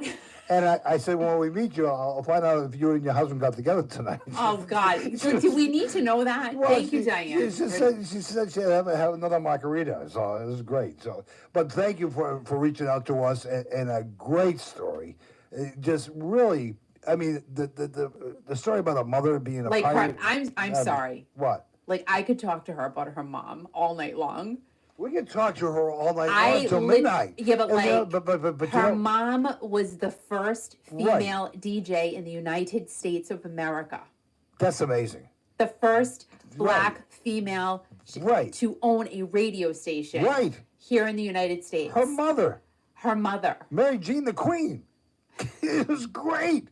And just the stories that... Martha Jean, by the way. What'd I say? You said Mary Jean. Oh, whatever. Martha Jean. I've had 4 beers. What the hell you want? Have you had 4? No, 3.5. Oh, my gosh. Thank gosh you're not drunk. Don't tell anybody because they'll think I'm drunk on the air. I don't want to start slurring or anything like that. But yeah, like, literally, the whole story about her mom, I can't. Yeah, but tell the whole story about Peter Frampton. Kenny was listening. Was he really? Was he listening? Oh my God! But I love that. He's still gonna chase her. Oh, he's still gonna chase her around. He's still gonna chase her. No, around. can I just say? So there was this post from Kenny on Facebook. It was absolutely hysterical. What? You know that they're. You know how people talk to each other on Facebook, and you know that they're in the house together. That's weird, isn't it? So she posted something, and then Kenny goes, Diane, if you're here, I'm gonna chase you around the house. And it's like you're in the house. Like, oh my God! What are you doing? Hey, we were just commenting on that today. Like, people who live together, are married or live together, they comment, they talk to each other on Facebook. For God's sakes, just talk to each other. Look at each other in the face and stop putting it out there on Facebook. But it's really true. But I think thanks Kenny for sharing that with us. And Howard said, Martha, Martha, Martha. That's Marsha. What's he saying now? From the Brady Bunch. What's he talking about? Because her mom's name is Martha. Right. The radio queen. Yeah. And Howard's going Martha. Well, he doesn't know. But you say Marsha. But they'll be up on YouTube in the next few days or whatever. And thanks to Diane for reaching out to us and telling her epic story. Oh my gosh! Like honestly, oh my God! She's a hoot. Like Aerosmith and her daughters, she's so proud of them.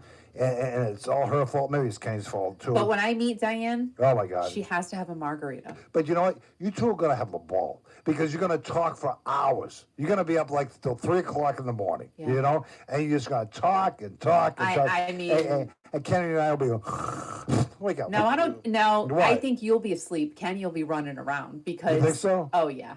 But the story she told about meeting Kenny and everything else, it was absolutely amazing. And oh my God, she has so many fans out there. I mean, and she's a great singer. You heard her sing tonight. All right, so can I just tell you something? Yes. If you go on her Facebook, and you have to scroll down a bit, but there are some videos of her and Kenny, and she's singing at the piano. Right.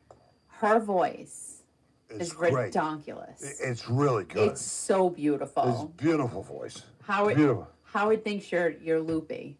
Who, me? I won't say the word he said, but he said that He said I was drunk? Yeah. No, I'm not drunk. I'm fine. He said it. I was hanging out with Diane. We're having drinks together. What do you think Thursday? You having virtual? She couldn't even say it at the end. That's fine. Who cares? Thirsty, there was. That's a great line. That's a great line. It's like that's what Thirsty Thursday is all about. But you know that's a great line. I'll have to check with Diane and Kenny to see if I can use that as a line or Kiki FM. Yeah, and I'll be talking to Kenny soon. So. But that's great. We're heard all around the country, all around the world. Kiki FM on your Android iPhone. Stream us online. Listen to us on Facebook if you have a Facebook or whatever the hell that is. Or if you have an Alexa enable Kiki FM, and we're on 24 hours a day. Yeah. Yes, and again, I just want to welcome Dixie in the house. Oh my God, Dixie, the pickle lady, the pickle lady, pickle T-shirt lady. So thank again to Diane. I like talking to geeks. And we talked to Mo for the audio engineer. Oh my gosh, I love Mo. We love us some Mo. Audio engineer for Journey a few weeks ago, and I'm not saying Diane's a geek, but she knows everything. I did a sound check with her yesterday, And she says, I have the curtains drawn behind me. Only sick people like me would know that. She says, okay, now you got to call me back on my landline because it's going to sound a lot better. Oh my Only God. stuff like that. Well, I thought, I know, and Mo knows from Journey, right? Right. But my God. Yeah. And the Steve story, I didn't know he was on a chicken farm. Did you know that? He was not on a chicken farm. She just made that up? I think she made that. She thinks you're drinking too many margaritas? Yeah. You really? Or maybe it's just a story that her husband tells. Well, maybe it's true. Because we know that What? but we know the story because we Oh, are my friends with God. Robert Fleischman. Who? Oh, Robert. Oh, I love What do Robert. you mean who? I love Robert. I want to give Robert Oh a my hug. God, I love Robert. Oh my God! If you I don't know why he's not like around me. What do you mean he's not around? He's He needs to be around Oh me. my God! Robert Fleischman is the original singer of Journey, ladies and gentlemen, boys and girls. He's a cool dude, and I want to. No, I love Robert. I want to hang out with him. No, I want to hang out with Robert. You're not hanging out with I want to say hello to a couple people listening tonight. Tom and Dennis. They're from Jamestown. They work at the I can't even say Connecticut Marine place down there. Tom was cleaning off a boat this week. He cleaned off all the particles. He did a great job. Dennis is a great guy. Did he clean off the particles or the barnacles? I don't know. The things that look like snails on the bottom of a boat. Barnacles. To Tom. And I want to say happy birthday to Alicia. She's the one who cleaned my teeth today. I was supposed to say happy birthday to her at 8 o'clock. And her birthday, no, listen. Her birthday She cleaned my teeth today. What the heck? No, listen. That's hysterical. No, listen. So I went to the dentist today, right? Stop it. Cut it out. Knock it off. Will you cut it out? So I'm sitting there in the chair, and I go, is it your birthday today? She goes, because it says happy birthday, Alicia. Happy birthday, happy birthday, happy birthday. Who is saying happy birthday? It's her birthday today. Howard just put a picture of a tooth. I freaking can't. So she's a nice girl. She's She rolling cleaned out. my teeth today. Look at clean my teeth out today. It's a great So nice girl. It's her birthday. I was supposed to say happy birthday at 8 o'clock, but they was talking or whatever. Dang. And she's supposed to go to Foxwoods this weekend, but she's not going now. Don't go. No, she's not going. Don't go to Foxwoods. You don't need to go. You know why she's not going? Because there's no concerts there. No. You know why she's not going? Why? Because the dog sitter can't watch the dog. Oh, that's terrible. No. She says, fine. I'd rather stay home with the dog, which is great. You know what? Here's the thing. You got to start a business when you can. What? Start a business. Start what business? A dog sitting business. Man, I gotta sit no dogs. God. Howard, that's your next business now. Oh, my God. On top of everything else that you do. So Tom and Dennis from Jamestown, they do a great job with the So wait a minute, who cleaned your teeth? Alicia? Alicia. So is she married?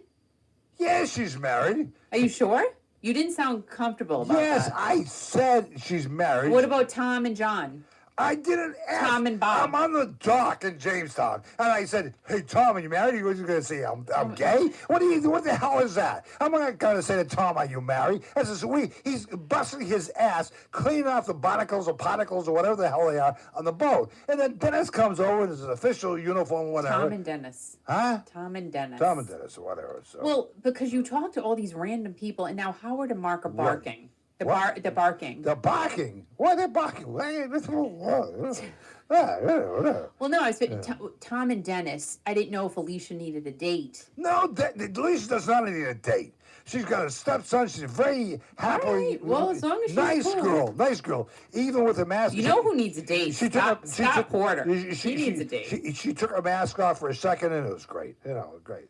This is the funniest thing, Kiki. She says, I says, how's business? She says, really good. And I said, what do you think that is? Because people can't smell your breath anymore because we wear masks. Oh, see, that's great. So they don't have to brush. No, because they don't have to brush. These dentists have to smell bad breath and everything else. Yeah. But she says, here, take this, and I said, what is that? She says, Listerine. I said, oh my God, Howard! What? Seriously, when good shows go bad tonight on Fox. What do you say? When good shows go bad tonight on Fox. Why is it bad? I think it's fine. It's fine. I think it's fine. God, and Mark said, have a drink on me, and that's exactly what I'm doing, Mark. How's this microphone sound? This is a good microphone. Anyway. What? We just went off the air for a second here. Hang on. Electricity just. Are you serious, dude? Hang on. Howard, that's really funny. What's funny? I don't know. Are we off the air? No, you're on the YouTube and Facebook. Here we go.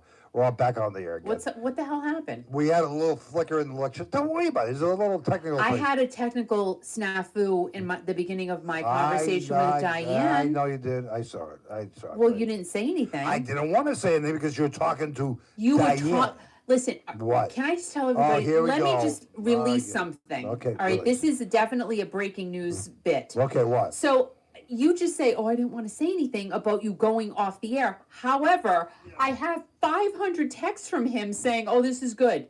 You're at the 25-minute mark. This is good. You're at the 50-minute mark." It's like, can you stop texting me? I understand. I see. I have a clock. I have a time clock. Right. I have clocks here. Yeah. I know what's going on. I have my script. Right. It's all good. No, but It's all good. But like Dianne says, do you have a board in front of you? Do you play your own records? You say, "Al's your engineer." Because you are. No, one of the parts in my job description here Yeah. that I got hired for is to be an engineer to keep you updated. I didn't hire you. Keep you updated on the time and what's going on and everything else. My job is to make sure that this program is good. Tight. Tight. Howard said you have a big clock. I don't have time for this. We do. I'm not going to lie to You you. said Dixie's here. She is. We do have a big clock. Okay, good. It's a big blue one, and it's nice. It's a nice big blue clock. I like it. It's green. You know it's what? not blue. It's blue. All right. Don't whatever. start with me with the colors, buddy. Oh my God. Don't. buddy. Can I just tell you about yard sailing this past weekend? No, because I'm sweaty. I don't want to hear about yard selling. We're talking about music tonight. Let's talk about something that's relevant. That was relevant. No. Relevant. No. Relevant. Now you got me saying it. No, listen.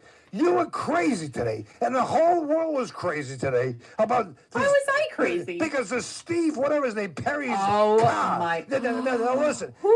No, Steve Perry. Oh, Steve Perry, Let honey. me talk for you for a second, then you can take over, okay? Okay. Steve Perry auctioned off his Mercedes from 1970. Don't you dare What? tell the story. I'm not going to tell a story. So, like, people going crazy. So, Kiki, continue with the story right now. All right, so I got to take a break. I needed a beer. Go ahead. I said I got to watch the auction. God. And of course, I did it at the last possible second. Yeah, the register. You had to register you to have to watch put the your- damn auction, Did right? you have to put your credit I card in? put my credit card in like a Oh dummy. my God, there you go. I uploaded my driver's license. Oh my God, you're crazy. And that's it. Oh my God. I know I did every Why I did did you do all that? I did all bad Why things. did you do that? What are you? I know, crazy? that's really bad. You're just as bad as Kurt. He bit it I on don't the care, cut. but that means Kurt did it too. So Oh my I God. did it. Oh my God. And then it's there, so the Yeah. car is there, but it went Yeah. by so fast. It So goes fast. counting down to 3, 2, Right. 1, Right. second pass. Right, yeah. And then final, Fast, and then yes, I'm like, right, yeah. how much did it sell for? Right. And when I looked, it was like 51,050. Now, let me tell you something, Kiki. I don't mean to interrupt you in, You do. in this conversation here. When you last saw it, it was like 51,000. 51,050, yeah. Let me tell you the blue book value of that car. You want to know what the blue book value is? Can I guess? Yeah. 2,800. Nope. Guess again. 1,300. Guess again. 500.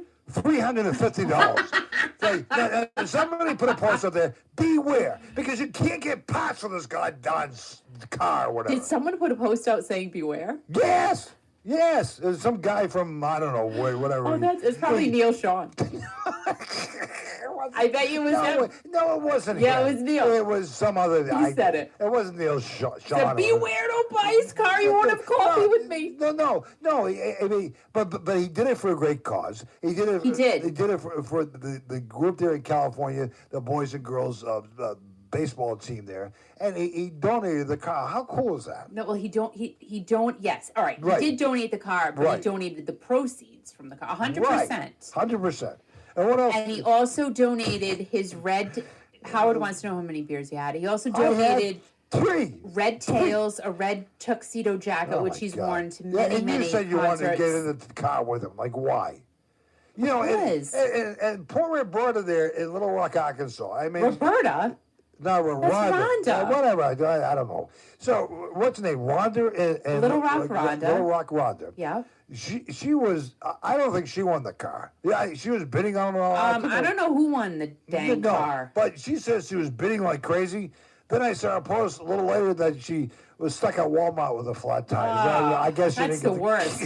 But here's the thing: if you won the car, you wouldn't have been stuck at Walmart with a flat tire, because I don't think there were any flat tires. You know? There were 2 dents on the car. One in the driver's side door, and one in the left quadrant. So we just talked to Dianne Steinberg Lewis, who's married to Kenny Lee Lewis. Kenny Lee Lewis, who's a vocalist and guitarist for the Steve Miller Band. Can you imagine? Like, Steve Miller's been around for a long time. What, 50 plus years? Right, and he's been with them for like 30 some like years. An eagle to the sea. Stop, Kiki! I'll turn your microphone off. You're so mean to me. No, I'm not mean to you, but it's not karaoke with Kiki. I didn't say it was. But I love me some Steve Miller songs. But you're interrupting me, and I can't think straight now. I mean, I have to concentrate on what I'm saying because I'm older and I've had 3 beers. Okay, so I'm a real life toker. So anyway, Kenny Lee Lewis, who Dianne is married to, plays in the Steve Miller Band, right? And he's a great guitarist. I mean, so you're gonna plan to talk to him in the future? Oh my God! Oh my gosh! Because I'm looking her up, and then I'm like, holy crap! I know Kenny's got a lot going on too. I know the first question you're gonna ask him. Nope. See, Howard wants me to sing. Thank you, Howard. Oh my God, he's kissing your ass. Thank you. No, he's not. He's kissing your ass. He's not. Oh my God. He's just nice to me. All right. Because he knows. I was supposed to say hello to a bunch of other people tonight, but say hello. I forgot who they were. You know who one of them is? Oh. Steve Perry. Say hello to Steve Perry tonight from Rancho Cordega, California. I'm just kidding. No, Steve Perry from San Francisco. From the San Francisco Bridge, it's Steve Perry with his red tuxedo tail jacket and his signed copy of The Season. Are you playing a song right now?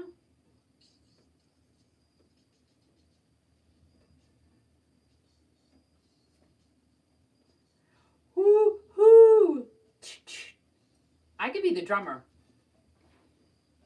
Story about Billy Joe and Bobby Sue. 2 young lovers with nothing better to do. All right, everybody ready?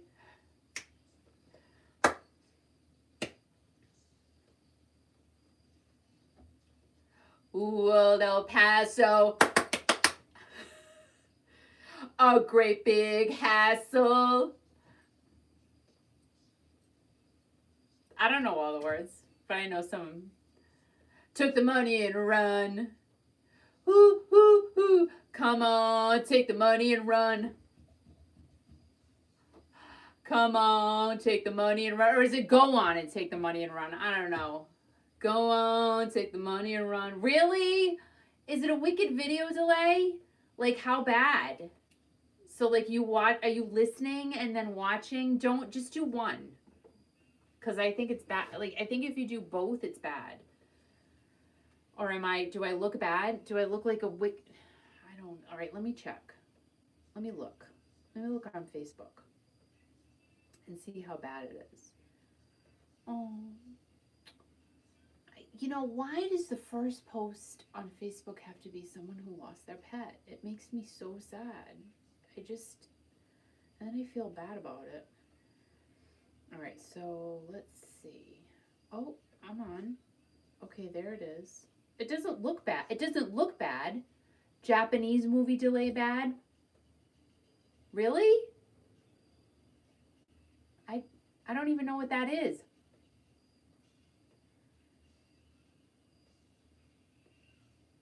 But on here, on Facebook, it looks fine though. What happened to me? I don't know. Watch on YouTube then. YouTube's it could be perhaps better. I mean, I don't know. I don't know because I can't tell. Because I can't do that. I can't watch everything.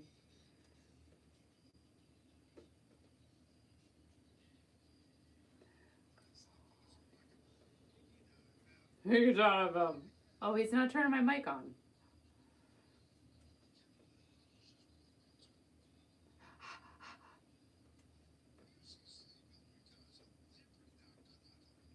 Oh, you turned my mic on now? So what are you waiting until like the song's over to turn my mic on now? Like you have something, you have a vendetta against me? You have a mic vendetta against me? Listen, I was talking and I'm like, my mic's not even on. And it's like you have oh my God, I see you doing this stuff. You know, I'm trying to. Why do you beat me up all the time? I wanted a pizza tonight so yeah, bad. I did too. Oh my God. I know, but I couldn't have a pizza and talk to Diane. That would be really rude. Well, she's probably having a pizza right now. Yeah, but that's different. She can. She's not talking. I feel like I got a burp. That's not in the business. I know. Don't you feel like I had like a burping sensation for a while. I burped before we came on the air tonight. I was playing Def Leppard, the Animal song, where it pauses there, and I went, and I said, that's not me. So, and You just did that now. Well, I know that. That is disgusting. And you know who was listening to me at that time? Ken Lewis. Why did you just do that? Do what? You just burped. It's a bodily function. I bet Kenny doesn't do that. Yes, he does. No, he does Yeah, not. no, listen, no, he doesn't. Everybody does that. He treats her like a queen. Oh my God, I treat you like a queen too. Oh. Right. Can I just tell you what? This is my life. All right, can I just tell you my life? I got a guy walking around the house with saggy underwear on, going all day. That's my life. That's No, because I have to get ready for the broadcast. I have to make sure that my voice is in shape, because that's what singers and that's what disc jockeys What does the do. saggy underwear have to do with it? Well, you gotta make And sure. no pants. What does that have to do with Well, anything? you have to make Put sure. some cologne on you- at least.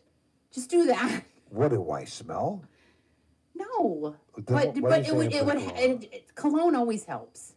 Are you serious? Unless, all right, so if cologne my is added body and is- layered upon No, body odor, God, that that's doesn't work. Disgusting. You don't have body I'm odor s- though. No, I don't. But I'm sweating my ass off right now. No, but I'm not don't- gonna put cologne. Like on. if you were to smell, like just say God. you were smelly, No, I'm not smelling. which you're not. I'm not. I'm going to throw that out there. God, thank you very much. But Kiki. just say if you layered cologne on top of smelliness, Oh my God. that is wrong That's and very- that is bad. Very fruitful. But if you just put cologne on, Oh, God, yeah. like a clean body, clean body. that's cologne. fine. That's great. And you need a haircut. Yeah. You do need a Oh haircut. my God, I'm a hippie. What do you want? I'm not I getting a can't. Why? I can't. There's nothing wrong with my hair. I don't have any Oh. left.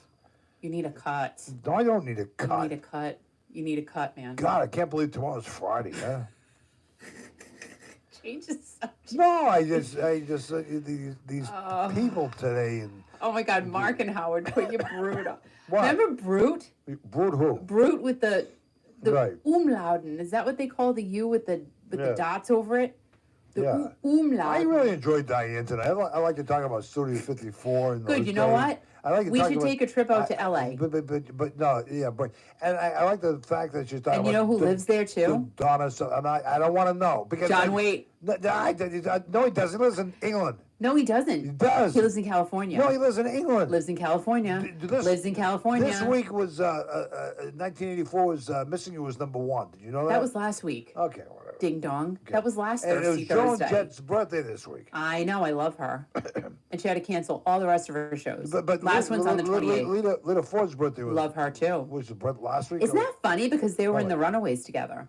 Oh, and they- that's right. Right, and they share a birthday around the same They, time. they share a what? A birthday. Oh, birthday. Oh, that's great. And Howard Oh. said Old Spice. Aquaviva, Aquavelva. Oh my God, those are disgusting. Like Old Spice. 1967, Aquavelva. Aquavelva, Kiki nasty. Brought to Those you are by nasty Aquavelva. scents. How did guys Well, like those? Tonight's program is brought to you by... Ding dong. Tonight's program is brought to you by Vitalis. On the next hour is brought to you by Brill Cream. Sorry. Did you hear that? Did you hear that? What? Hear what? That's what I have to listen to all day. No, stop it. Let me pull my underwear Listen, This is my life. the cough button has a short in it. The cough button isn't working today. Dude, that's not real life. No, We don't have a cough button in real life. But you coughed one time talking to the beautiful dancing Diane. Do you know how hot it is in this studio? Well, put the Do you understand it's like Well, 110 degrees? Take your shirt off. No. The ratings will go through the roof. No, they won't. Listen, I'm telling I'll get arrested and then I'll be shut down. Oh my God! Turn the studio light on. No, I'm fine. Turn the studio- I'm Oh, a my strong one. I can do it. Oh, my But I did God. start coughing because I was not able to breathe because it's so hot in Oh here. my God. I'm just saying. She was great tonight. I loved her. You know, We love Diane. I like your love. Hi, everybody. This is Dianne Steinberg Lewis. Okay, I love her. I can't get enough of her. I'm gonna play her all night. Good. Yeah, it's just a bit keep drinking. Kenny is too. All right, this is as I said, this is a family radio show. Just No, it's not. knock it off, will you? I have no shoes on. Oh my God, unbelievable! I can't believe it's almost you know Halloween's coming up. And I know, we have to plan And something. Halloween decorations are going up like crazy. I have my lights I got to put up in the studio. Oh my God, you got all kinds of lights. And I got some spiders Get from some the what? Dollar Tree. I'm going to put in here. How much were they? Do you know how much the lights were? How much were the lights? You got them at Dollar Tree? No, I got them at a yard sale. Oh, how much are the lights? You said Dollar Tree. 50. No, I paid $1 a box for those, but they're brand new. Okay, all right. That's We good. have to play Monster Mash. Yes, Howard. We will play Monster Mash. Oh my God! We're going to do a Just Halloween can't. show. Now, last year it was on Saturday night, so that means this year it'll be on Sunday. We're not doing it on a I'm not Sunday. doing a Halloween show this year. Yeah, we will. I'm not going on Halloween night. He did the mash. No. I have to. No, I'm not going on Sunday night. No, we're not doing that. Sunday night's very sacred to me. I gotta, I have to. Yeah, 90 pray. Day Fiance is on. Well, who cares about Like that? my favorite. That is my favorite show.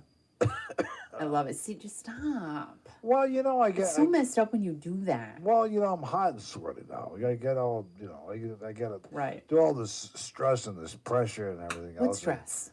What? Huh? Who prepared You did. and who gets dressed? Me. You did. Who puts makeup on? You did. Me. Right. Who takes a shower? You did. Me. Right. I took a shower today. It's a lot. You wouldn't know it now because I obviously need cologne on. Because Did you eat a snack? No, I didn't eat a snack. I had a beautiful dinner tonight. It was very good. The You want to tell the kids what we had? The carrots were delicious. We had carrots from our neighbor. Carrots were. I know that sounds really weird, but we did. We had carrots from our neighbor. The carrots were very nice. They were very good. Very- They look like Bugs Bunny carrots for sure. They had the Then I felt like it was green things on the end. What are those called? The tassels. They're not. tassels. They weren't tassels, hon. They were. The tassels. They're not stripper carrots. Then I felt like it was Easter because we had ham. So what I did was I took the carrots from the Kiki's neighbor, recipe, right? I washed them. They were very dirty because they got plucked out of the ground. Dirty. So I had to wash carrot. them. I You ever peeled them. You ever have a dirty I carrot? chopped off the tassels, Oh, you as chopped Al off the calls tassels. them. The tassels. Yes. Cut them up. Cut them up. Put some honey on them. Oh, you put honey Right, in? Oh I my did. God, I did not know And that. some barbecue seasoning, Barbecue seasoning. which kind of is like a brown sugar, but Brown not. sugar. Stones. Good night, Dixie. Oh, Dixie. Oh, my God. Why are you talking to Dixie tonight? You didn't talk to her hardly at all. She's not. Now she's leaving. It's true, Howard. I did do all the work. I know. Good night, No, Dixie. Dixie. We love you. Oh, I love Dixie.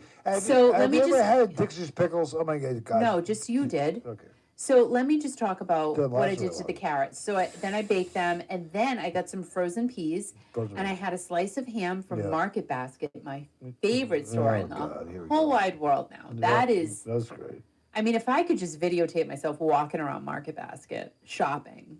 Yeah. Oh, I love Market That'd be Basket. exciting YouTube Can video. I just tell you what? Oh, let's go shopping. I love Market Basket. Did I say that? I do. So I got some frozen peas, and then the ham, I sliced it up, I took the fat off, and then some heavy cream, and I put that in a frying pan. So good, and served it alongside the carrots. What? You know what I was doing to the dog today? Woof, woof. I was meowing at the dog, Woof, woof. and he's looking at me like, "What? Where's the cat? What's going on over there?" These kids are so funny. I just spit. Did you see that? I just peed on the floor. Did you just do that? No, I just on the You're floor. so Oh, my ridiculous. God. Night, Dixie. We love I you. love you, Dixie. Bye, Dixie. Thank you, Dixie. I love Dixie's pictures she puts on. Oh my God! I didn't. What? I gotta wipe my glasses off because they're fogging up. You ever have, ladies and gentlemen, out there where you listen, man, do your glasses ever fog up or whatever? They don't fog out. Because How many beers have you had? I had 2.5.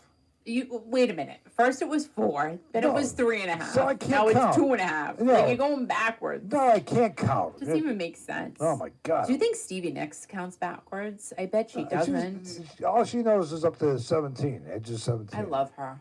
Who? I love Stevie Nicks. Oh, you should talk to her. I can't. Oh, why not? She was I know. She is a little Yorkie. You two would get along. Hey, Stevie, talk to me. No, I can't. I have a Yorkie. Okay, we'll talk. You know, just Like Dianne said, you know what? You just do it. You just do it. You've had the opportunity to talk to so many nice people. I know, but not Stevie Nicks though. But you know, I told and Stevie and I mean this. Stevie Tyler. Were you quiet for The Boys of Boston. Oh my God. And Neil Sean. I would love to talk to him, even though he won't talk to me. He'll talk to you. No, he won't. Yes, he will. He won't. He'll be 89, but he'll talk to you. Yeah, probably then. Fine. Maybe when he's 92, he'll talk to me. He's not 92. talking to me. Yes, fine. So I told Dianne tonight, you know, you've had the opportunity. She knows you've talked to a lot of people. But her interview tonight was awesome. I had to say, awesome. I had to say, if you give it a grade, it's an A+. I mean, Oh, do I pass, Daddy? listen, you got to stay for detention after school. Her stories were epic. Her flow was epic. Her voice was epic. I mean, she was so sincere, so down to earth. I've never met the woman, even though we're probably going to meet and hang out or whatever. She's going to meet and hang out with you and talk to you for hours. But she is a great human being. She really is. And the stories she told, it's really nice to connect with people. And what she told you and what you told her, music keeps us all connected. That's pretty cool, man. It's true, man. I mean, she was almost crying at the end of the interview tonight. Well, because music is so powerful. No, because you know why. I'm not drunk. I'm telling serious stuff here. I was saying the you other need word. to stop. No, but music keeps us going, right? Yep. I mean, I get up every morning and I start singing, don't I? Nope. Certainly don't do that. Oh my God. This is Al in the morning. Why do I feel so tired? I'm like, 'cause you just woke up, ding dong. I know. Why am I so tired? It's 5 a.m.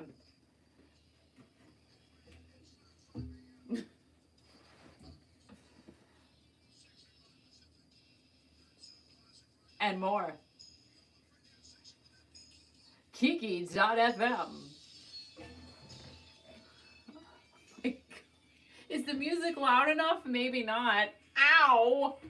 I have no eardrum. You can hear that from down the road. Holy crow. God help me. Yeah. It's 9:06. Wow. This night went by. Didn't this night go by fast? Isn't this month going by fast? I have a little. Look at that. I did that to myself. I did that. Yep. I did it. I know what. I know what it's from. I'm not going to talk about it.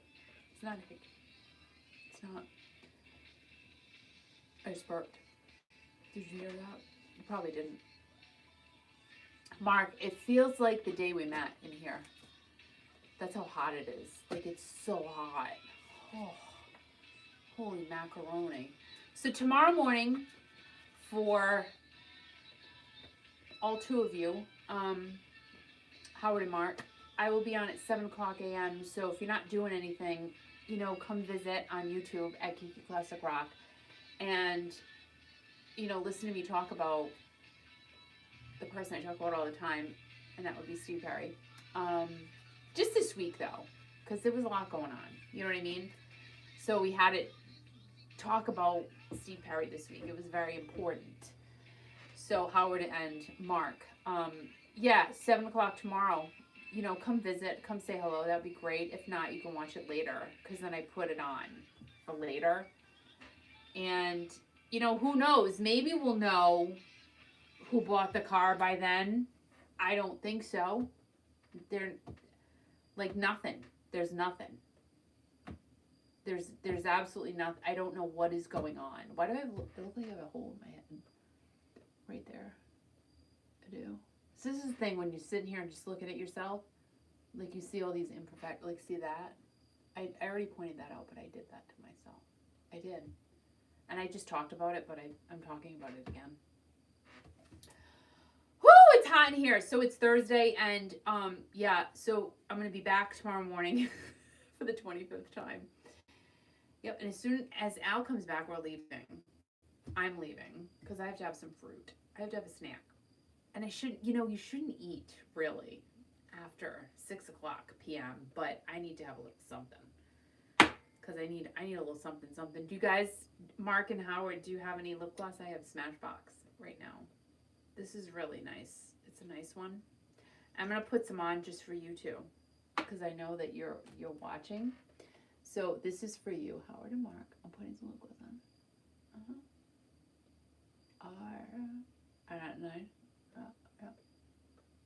Top. Oh, look at that too. Look at that, I did that for you guys. And Howard and Mark, did you know that Dean Castronovo is doing well? I just wanted you to know that again, even though I said it at the beginning. But he's doing good. He's back home. His wife posted a picture. So he's doing great, and I'm happy about that.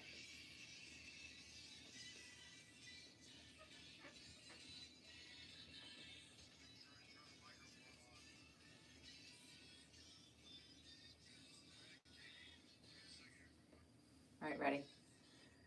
It must be just like living in paradise. Thanks. Oh, God. Don't do that because I know the words. You know the words to every song. No, I don't know the words to every song. Yes, you do. But some of these songs that we play, I know the words. The thing that impressed me, Here we go. No, you know the words to every classic rock song. No, I don't. No, I don't. Oh my God! Don't say that. I'm doing something weird here. No, I'm not. What's new? No, I'm not doing anything dirty or anything like that. Some people think I am, but I got my I got something caught on my wheels. So, I was saying to Howard and and Mark that tomorrow morning at 7:00, I've been on YouTube Monday through Friday. Why? Starting at 7 a.m. Eastern Oh, to my just God. go over the classic rock news. And this week, really, the headliner's been Steve Perry. So, Kids, talk oh about my him tomorrow God. morning. No, you're not As gonna well talk- as other. That's boring. This week was important. It was different. It was important. It was imperative. I'm telling you, if that car only sold for $52,000, I'm sure I'd be shocked. Yeah, I'm really hoping it went higher because there's no way. Yeah, but I figured 250. But I looked at that auction place. They don't sell cars for that much money. I looked at their website. They sell cars every day, the week or whatever. They're a good auction house. Oh, darn it! I was going to do that. I had I talked to a couple of people from the. You did. Yeah, I did. He was such a pain in the butt. But I should have prepared for tonight's program, but I didn't. And one guy, I don't know if I still have it here. Talk for a minute and see if I can find it. I don't think I do. I don't think I have it here. So I literally fully went in and registered as if I was buying a car, but I knew I wasn't gonna, because my luck I would have won. Right. I'd be like, excuse me, honey, we need to come up with $54,000, and he'd be like, why? Right. And I would say, well, because we just bought Steve Perry's car. So what would happen then? I don't know, but It'd be a bad day. Hang on for a second. Okay. No, that's you and me talking there. I wanted to see if I could hear this. Hang on. Oh, again. You can click on. Okay. That'll say to go to the live auction, Okay. and then you can watch the cars run through the auction. Okay. Is there any audio portion or just a video? It's all just like computer generated, like bidding, Oh, okay. talking, because it's not an actual live auction. Okay. They just have the picture there and what it's going for, and it will tell you like, oh, new bid increment, $50 or $25 Right. or Right. Yeah, that's all it's just going to be. Right. And how long does the auction last for? Do you have any idea? With this auction being so little of cars, because typically, like for a full auction, we're looking at about 200 to 225 cars. Yeah. Which that normally will go from 10 a.m. to about maybe 1 to 2. Yeah. Sometimes a little past. Best 2 price p.m. coming up. So with 38, almost 40 cars, I would assume maybe no longer than an hour or two. Okay. Personally. All right. Yeah. So I can just bid on your website what happens, right? Exactly. Yes, sir. Yeah. Do you like Steve Perry? I do. Do you? I've listened to him for quite some time. Really? What's your favorite Journey song? Do you have a favorite Journey song? It's honestly a hard one. Honestly, the only one that ever comes to mind is just "Don't Stop Believing." No, is that great, Kiki, or what? That's fine. That's fine. You know, it's so stupid. That's like Alex because from Capital City Auctions in California. Him, a nice girl reached out. I reached out to they them. didn't reach out to you. You harassed them. Because I was trying to get information, and then I called them back, and they said, I asked them because I'm your producer and everything else. I said, how much did it go for? And they put me on hold and said, let me check. We can't tell you that, sir. Because they didn't get the story down to a classic rock. It is whatever. You know, it is what it is. I mean, it's sad because really, we're great supporters of Steve Perry. We should know. I can't believe I found that Even cut. Gary should know too. Right, but Tell us. Gary and I were talking today, and he was asking me, and I said, I don't know. And I said, do you know? It's not even right. No. I mean, and I was thinking, if we found out, we share with Gary, and both I know, you but and like Gary we can can't go on find as a team. And we can't find out anything. Whatever. Stupid. No, it's not stupid. It's stupid. What? Oh, my God. I mean, the thing of it is that it went to a great cause. No, that's true. That's so. That's true. We don't really care who bought it. I do. No. I completely care who bought it. But I want to know if it was Rebecca Stringer.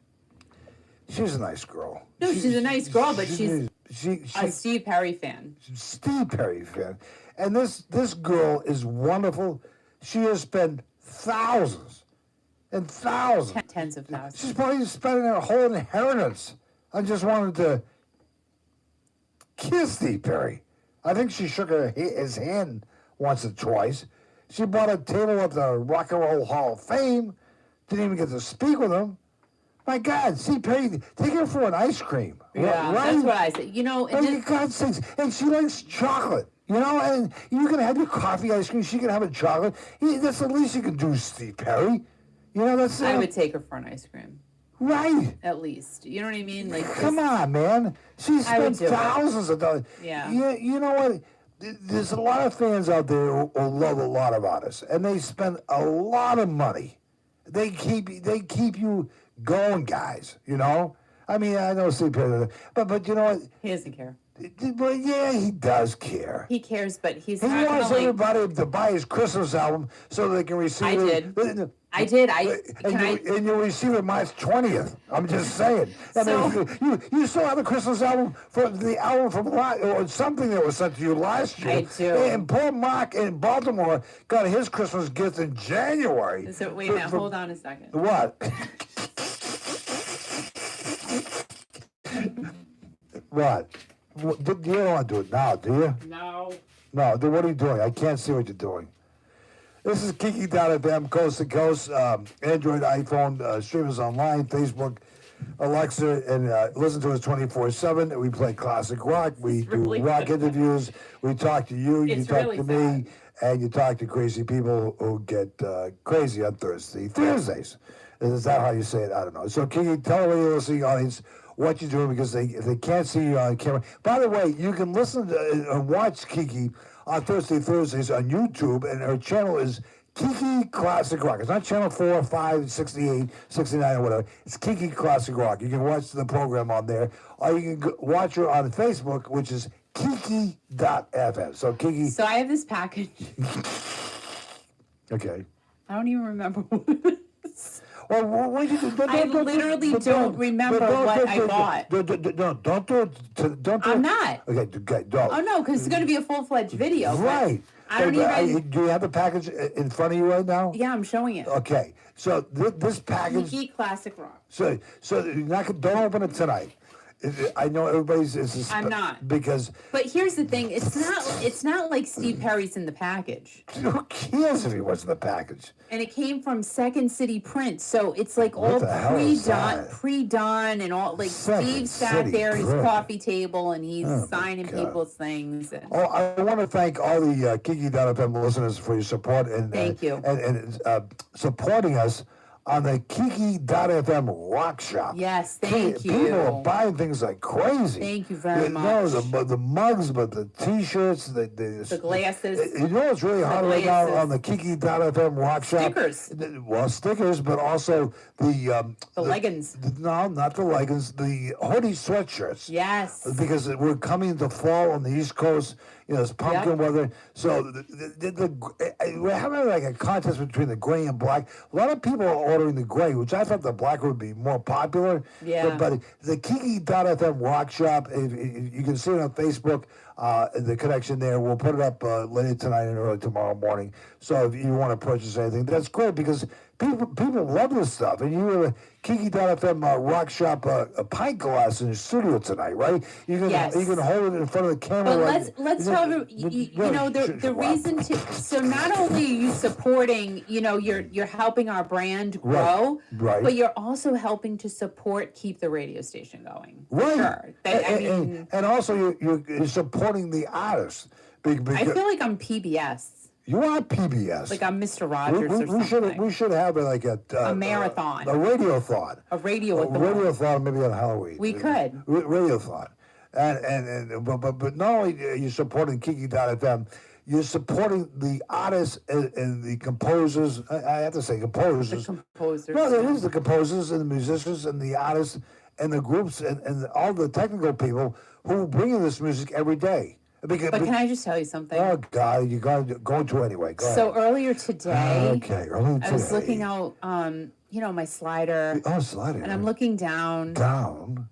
And I saw something on the walkway. On the walkway. Oh my gosh, is that like a little gerbil or something? A gerbil on the walkway. Like it looked like a little animal, something not a wild animal. It looked like something I needed to take care of, right? Take care of a gerbil. So I run. You ever had a gerbil? I run outside. Run outside.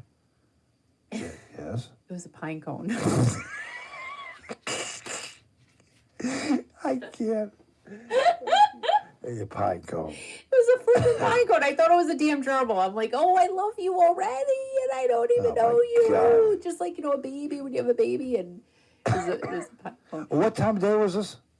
Noontime.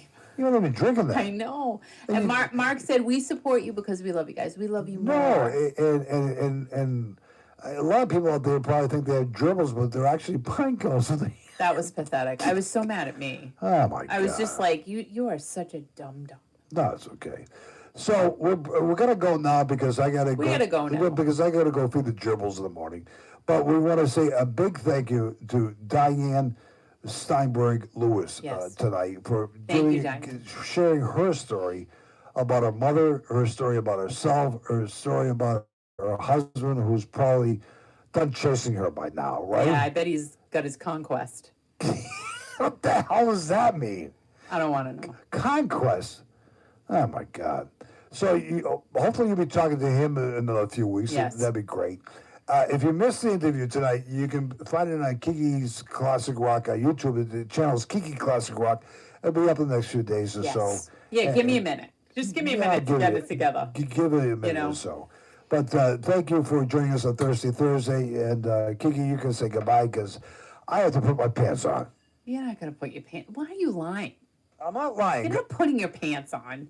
Yes, I am. I'm doing so not. I do technical stuff here, and I hear noises in the studio here, and I have to make sure that everything is primed and ready to go. All right. Because tomorrow, ladies and gentlemen, it's Fun Friday on Kiki.fm. Guys, thank you so much for listening. Thank you for being a part of the craziness. I hope you enjoyed the interview with Dianne Steinberg Lewis tonight.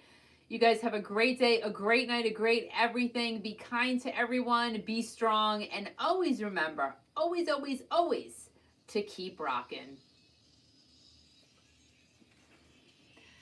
Thanks, Mark and Howard.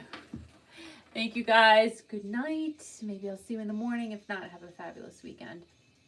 Thank you. Thank you very much. Good night. Good night. And have a great one. Bye-bye. Yeah.